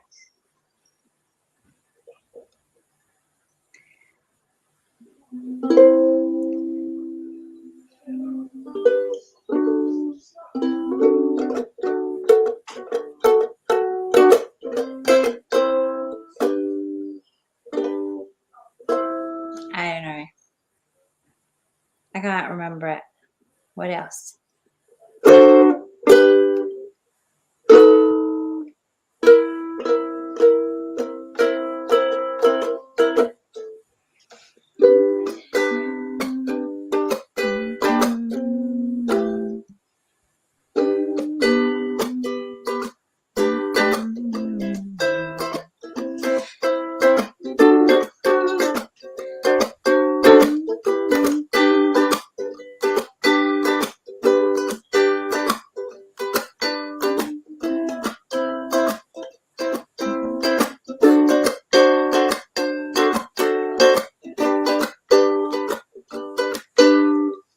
another Adventure Time one, though.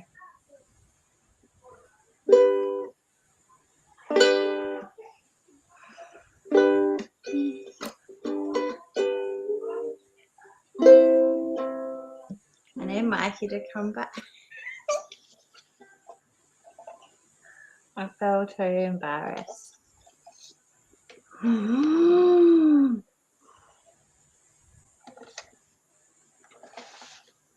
Do you think he'll come back?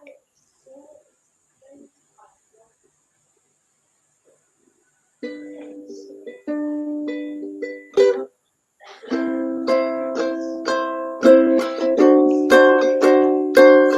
wanna see me?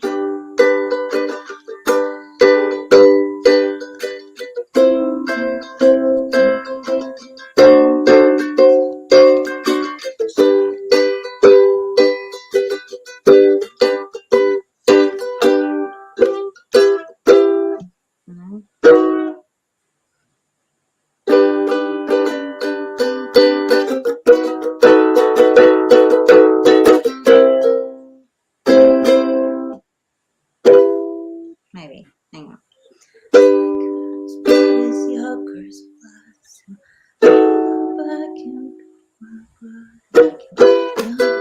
My fingertips come back and give me presents from your business trips. Daddy, why did you follow me if all you wanna do is bother me? Don't you know that I love you? I only wanna see more of you. Daddy, why did you eat my fries? I bought them, oh, and they were mine. But you ate them, yeah, you ate my fries. And I cried, but you didn't see me cry. Daddy, do you even love me? Well, I wish you would show it, because I wouldn't know it.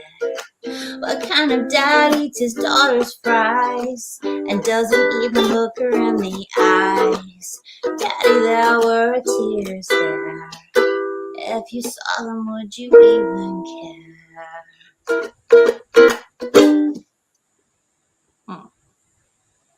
At least I remembered something and not nothing. And maybe something is better than nothing.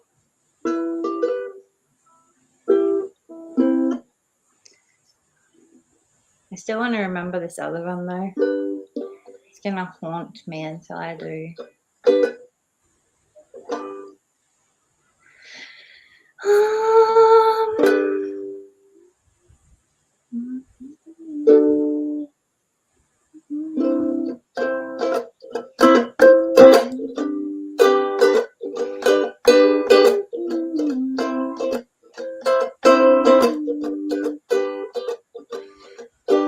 I think that might be it. Maybe. Sleep all day, just waiting for the sun to set. I hang my clothes up on the line. When I die, I'll hang my head beside a willow tree. When I'm dead is when I'll be free.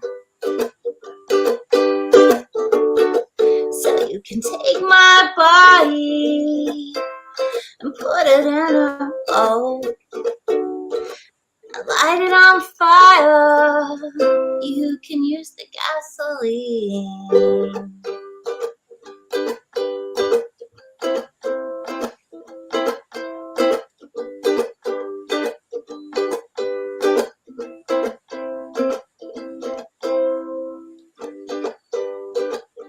Sleep all day, just waiting for the sun to set. I hang my clothes up on the line. When I die, I'll hang my head beside a willow tree. under is when I'll be free. So you can take my body and put it in a bowl, light it on fire, and send it out to sea.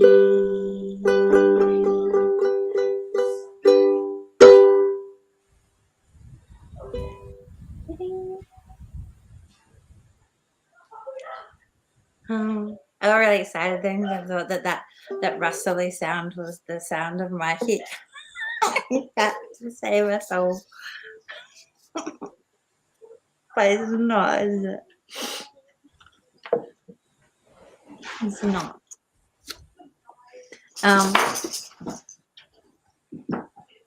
Hi, dog face.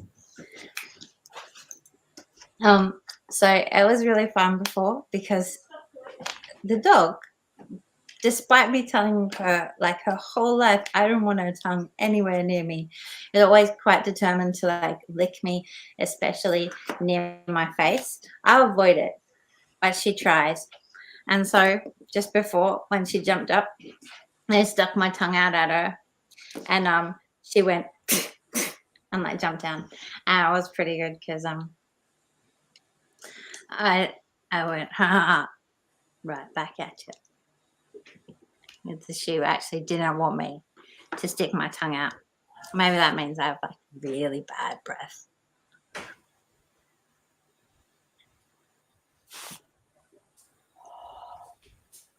Can you actually smell your own breath when you do that? Because like I try all the time. But by the time I like into my hand, by the time I go sniff in again, like my breath is gone and I can't smell it, and I can't tell if it smells gross or not.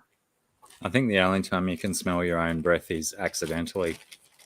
As soon as you start to try and force your own brain to perceive your own breath, you I think you convince yourself of other smells and whatnot, and your brain is triggered to ignore how vile it is when it's bad. Take it from someone who has very bad breath. That I can do those ones, and it just smells like fucking daffodils and roses to me. My grossest breath. Yeah, it never works. Your best. I'm sorry. I've come into this conversation midway and probably have no understanding of where you're actually up to in this conversation. But your best gauge on how your breath smells is approach your woman with your mouth wide open for a big French kiss, and when she goes, that's a pretty good indicator that your mouth smells like trash.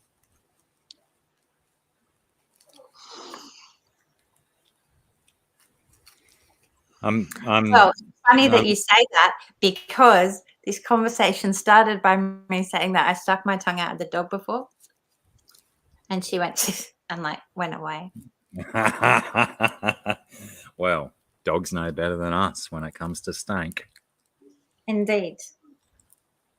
Except, she still tries to lick me in the face when I have definitely got bad breath.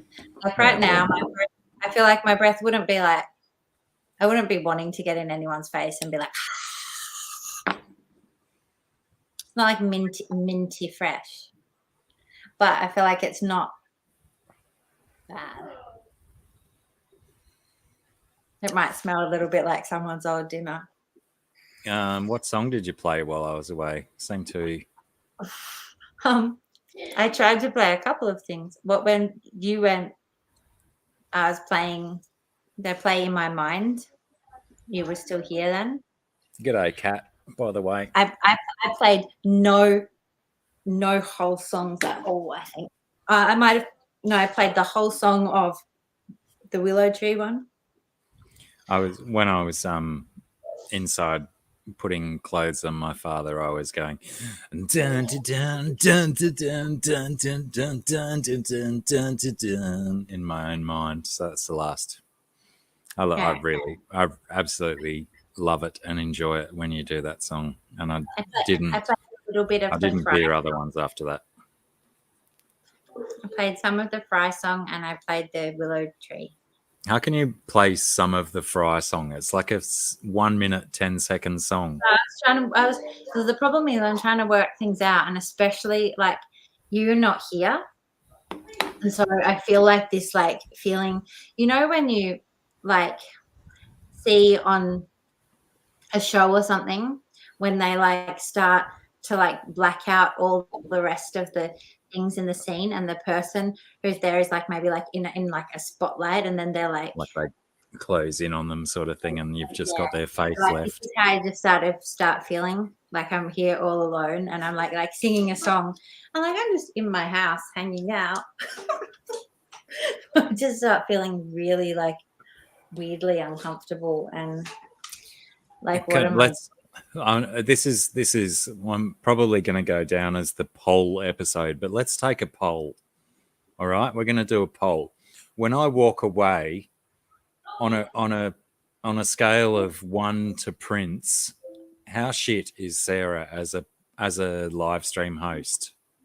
That's not One fair. one being terrible and Prince being awesome. Yeah, but if they think that it's terrible, they're still going to feel too uncomfortable to say terrible. You're like someone's mother saying, "Isn't my child the best at the thing?" And everyone has to go, "Your child sure is the best at the thing," but they don't really think that child's the best at the thing. I don't know how much of the chat you've been reading today, but when you've had to solo it and lead the stream without Joel or myself here, you've been getting pretty good responses from people saying you're a natural and stuff. So as much toilet as you heap on yourself about how awkward you are, you still can command a room when you need to. Is actually like cleaning. Purple Rain, absolutely, BJ. Well done. AAA with a 6.7, not 100% sure. You're cleaning it and freshening it up. I want to sing this song, but I don't think I can sing it with a ukulele.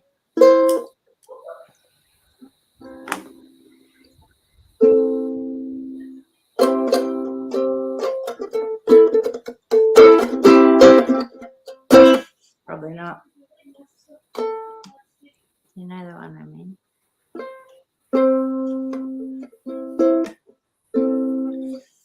Never mind. The ukulele is like kind of limited in its things. I need another liquid. So with my I'm gonna keep banging on about I started a joke with my performance over the other night. Do I need to capo it up or do I need to change down? You have to ask me that first and then do it for me, because the other night I was too preoccupied with my own singing along.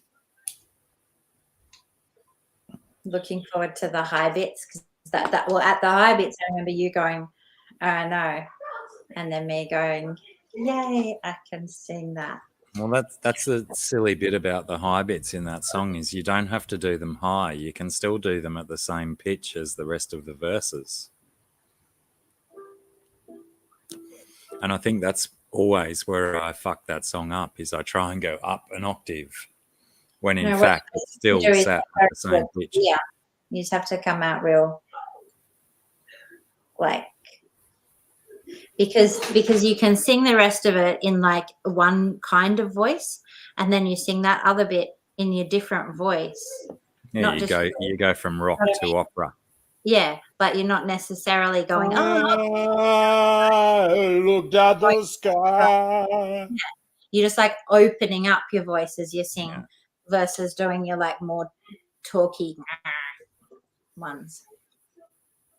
See you, Aqua Gardens, and thanks for hanging out. As long as you did, you're a very, very tolerant human being, and we appreciate you.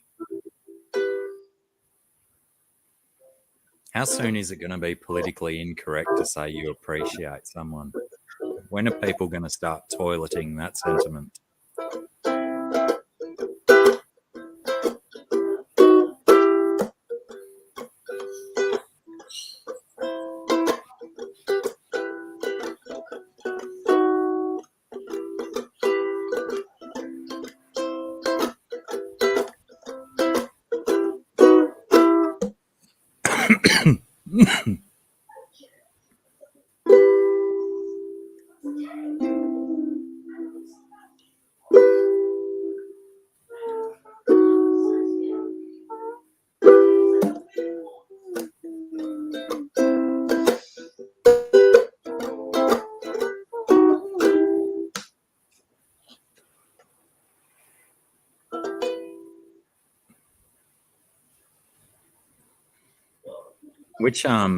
Which trivia question, ladies and gentlemen, and others, which Gibb brother wasn't part of the Bee Gees?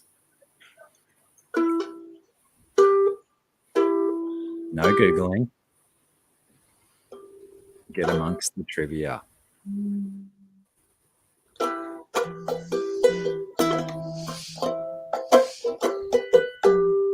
There's 4 Bee Gee brothers. 3 of them were in the Bee Gees, but one of them was not. Fucking Zoom. I mean, online. I could have got that so in time. Yeah, it's hard, isn't it? I mean, that we even can't. when I'm doing these ones along to your rhythms, I'm probably like 3.5 beats out.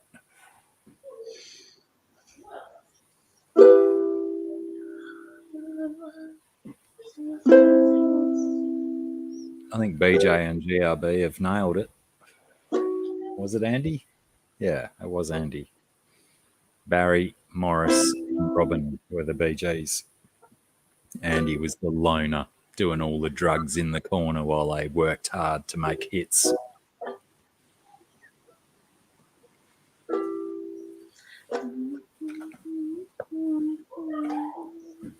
I wouldn't be surprised if Andy's cause of death was drug overdose.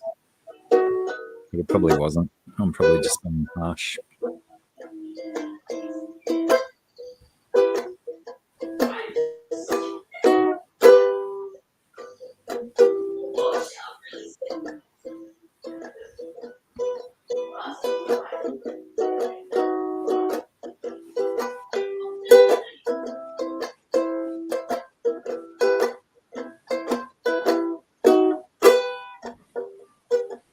And the something is me.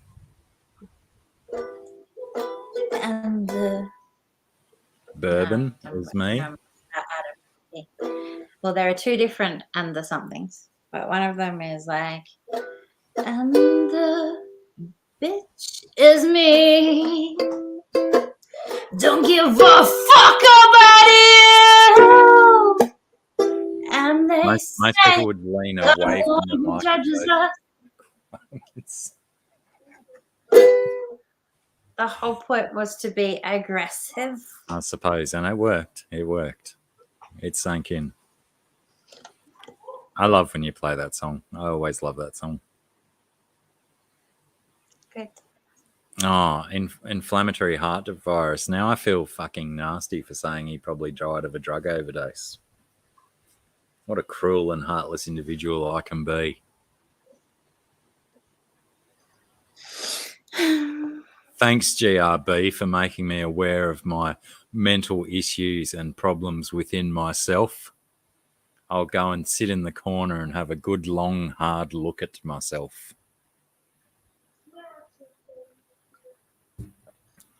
Have you done that whole song yet, though? This stream? No, I haven't. That was all I did. I keep feeling you're teasing us all with bits and pieces when you should go from A to Z, Alpha to Omega, start to finish. I'm trying to think of another one. Mercury to Uranus. Oh, hang on. Is Neptune further out than Uranus? Uranus is 7th. Neptune is 8, isn't it? Yeah. No. Like, Neptune is further away than Uranus. Yeah, that's what I just said. Yeah, but then you said that, like, Neptune is 7 and Uranus is 8 or something, and I was like... confused, but I might have been mishearing. So it was all, I was just clarifying,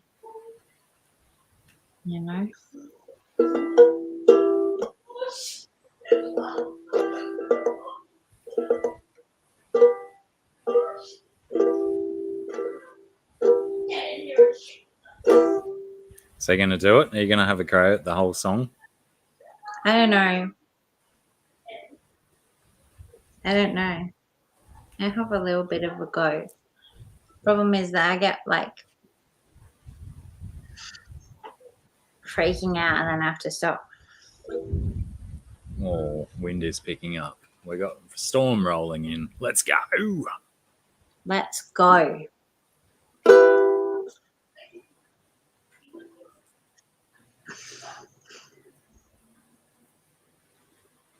Oh, that won't work, will it? To play together. Yeah, I was going to go and get my guitar and play along, and then I thought, oh, That's no. what I want. That will You kill know it. what I always want is for you to play the music and then I will sing along, and then that will be what I want to do.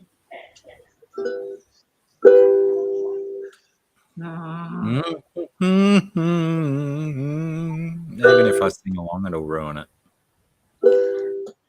Maybe not for me though, because then I'll just at least feel not alone. Bit like a dodgy digital delay pedal.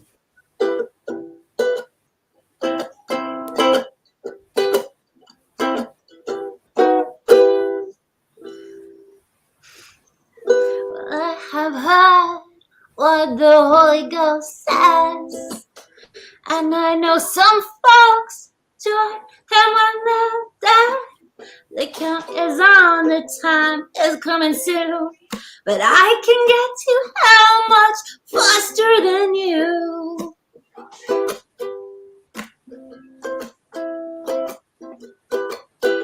I also need more practice at singing, by the way.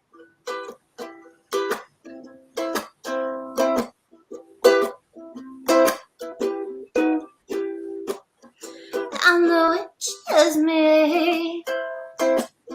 I put my spell on you, and they say, no, that's the wrong bit, see?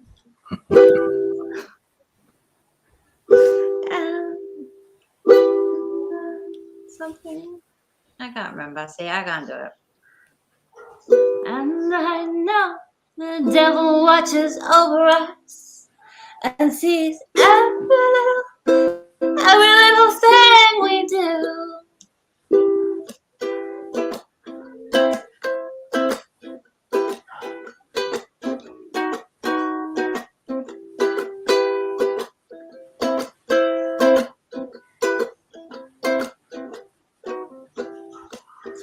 I have felt hell's burning fire, want nothing more than to give in to desire.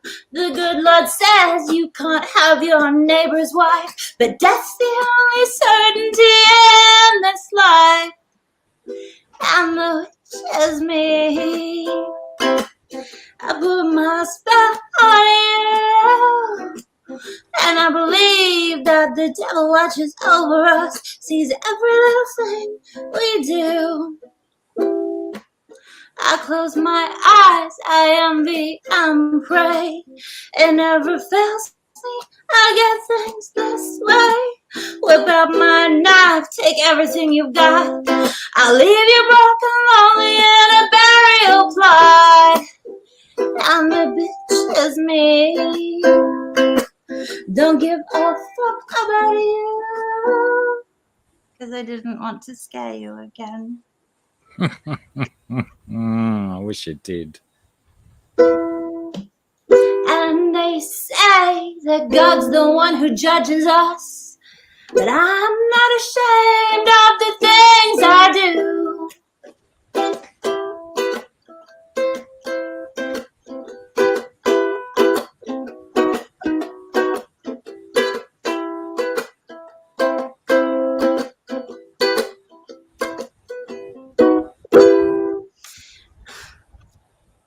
I'm gonna leave it at that because It's still lovely.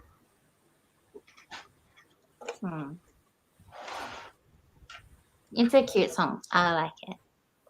I do sing it quite a bit, like walking around my house when I don't feel at all embarrassed. And my house is a big and resonant space, which is nice to sing in. Oh, Huawei says you gave him goosebumps. Oh, I get those before I need to poo. They're different. They're called the poos bumps. Thanks, though. Yeah. All right, this has been going too long, and I have to go and do other things still. And you've sung beautifully, and I really, really thank you for filling the dead air with some lovely songs and singing and stuff. Because as much as you hate to do it, multiple people seem to enjoy it, as the chat suggests. So since it is poll day, we're going to have another poll. Vote 1 for should Sarah sing again on the live string. The live string. On the strings of the future. The strings of the future.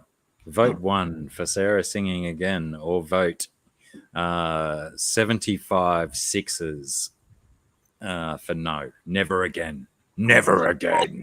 Just put 0 for no, because if you make it 75 sixes, then people will vote yes just to not have to type 675 times. The people that are dedicated. 75 times. Nobody.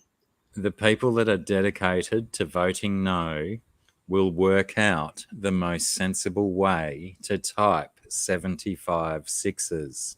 Because will it can accept. be typed with letters and or numbers. Like I can fit my letters previous. through the hole. Yeah, Just too many saying. ones. Too many ones. Looks like you're going to be stringing on another string in the near future. Strings of the future. Strings of the future. If anyone doesn't know, based on the comments that we're getting at the moment, if no one's familiar with the Flight of the Conchords, they've got a particularly fine song with a binary solo in it. If you can look up on the YouTube and watch the binary solo, one of the funniest moments in funny history. I will have to look at that too. Also, I might have to wash my dog. Washed your dog? Yeah, well, she was inside my house today, so she probably picked up some unusual fragrances while she was in there. Maybe. Anyway, everyone, it's been bloody... So hard. It was like melting against the couch and spasming. With a stinky bum. No. You didn't say stinky bum, did you? Never mind. I said Wash she your dog, wanted though. to nug your mum. Ah, yeah, right. She did want to do that, very much so. Probably because my mum had cheese and crackers. It was before the cheese and crackers. Ah, righto. Probably just because she's incredibly social and gregarious. Mm. Oh, Huawei. That was pretty rapid. Huawei's already got the binary solo into the links. Oh, that's handy. Oh, but I can't click it on here, can I? No, you got to go into the YouTube to click it. All that extra work. Yeah, I can Google it as fast. And if you're not familiar with Flight of the Conchords, they're pretty funny New Zealand dudes. Jermaine Clement, one of the main dudes, went on to become quite famous in the Hollywood with his tidy brother Taika Waititi. I don't pay you enough. And GRB, you and GRB can probably have a private conversation about moderators' payments, because I think it was GRB that we used to have these conversations quite regularly. But yeah, you're doing a good job. You're certainly earning your wages, Huawei. But not all of my nose. He's not earning all of your nose. What? No, I was thinking about how I could fit my lips through the key ring, but not all of my nose. All right. Sorry.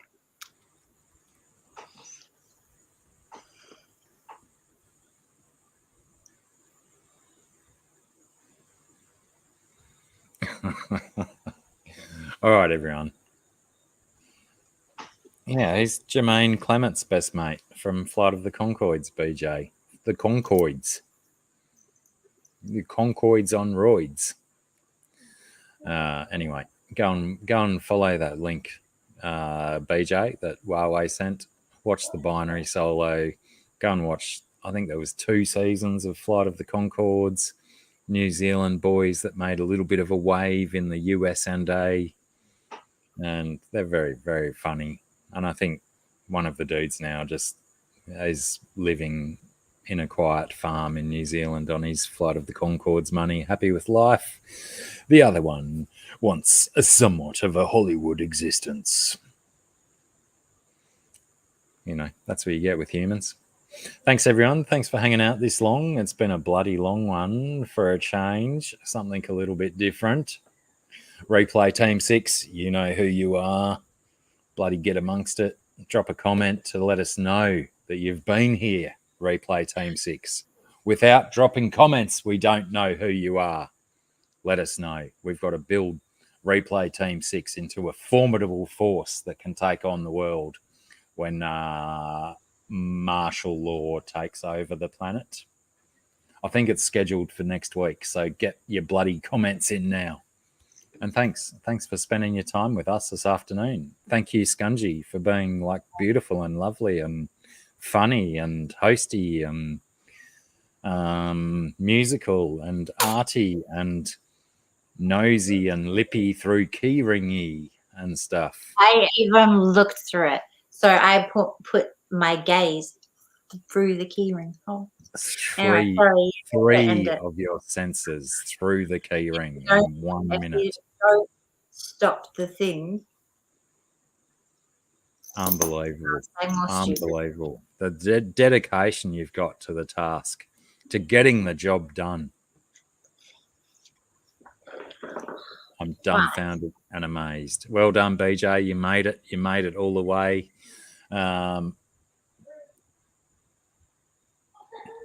You can't focus.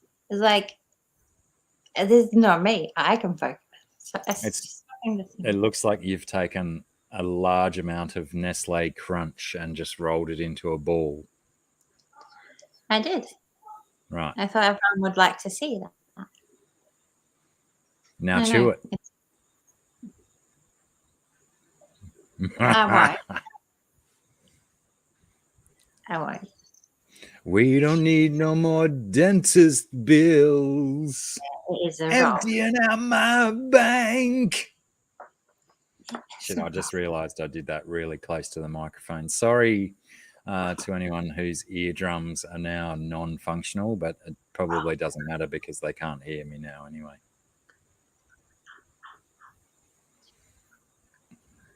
There's a hole in your rock, and it's a little bit crystalline. I'm very not good at improvised lyrics. Righto, people, go away, go to bed. Leave us alone already. What are you doing here still? Thank you, Scungy. Thank you, Z-Beam. Thank you, Joel. Thank you, viewers. Thank you, moderators. And, of course, thank you, Replay Team 6. I know you're still here. Well, I'll see you next week. Or don't forget to check out Punchy Paints. I think everyone here is probably sub to Punchy Paints already, but we quite often pop up on Pam's live stream on Saturday night America time. Check us out there. We do stupid stuff there as well. But Sarah sometimes like gets productive and stuff and makes things. And I try and draw stuff. Mostly I just read the chat and be the chat guy when Bob isn't doing it. I'm Backup Bob. That's my new nickname. I'm Backup Bob. What I do is I draw And then I just try and time exactly for like when someone else is going to talk, and then I like try and like start saying something just while they start to talk, so that they feel awkward and uncomfortable, and that's about it. We need a interjector. You're the interjector. You need a shirt whenever you're doing Pam's stream. Wear your interjector shirt. I interject and I try and stop people from talking, and then I apologize for it rapidly afterwards. I make shirts, so I could do that. Yeah. You could just make one.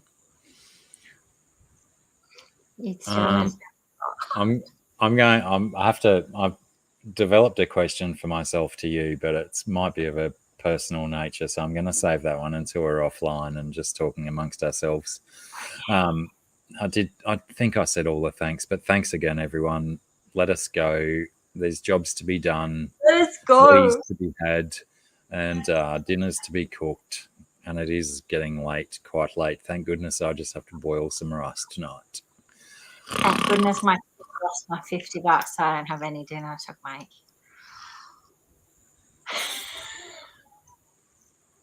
Well, that sounds a little bit worse than my situation. But I guess lesson learned, you're never going to entrust that child with a $50 note until it's his own $50 note. Again, you're going to walk to the shops and change that $50 note into smaller denominations before you let him wander off with that much money and such a careless attitude. I think he learned his lesson. Oh, I should hope so. He's old enough to learn lessons now. Crikey. I'd be Yeah. What? Turn it on. All right, everyone. Sorry, we're so dragging this bloody goodbye out terribly, aren't we? Let's just sit here and wave for a minute. I said let's just sit here and wave for a minute.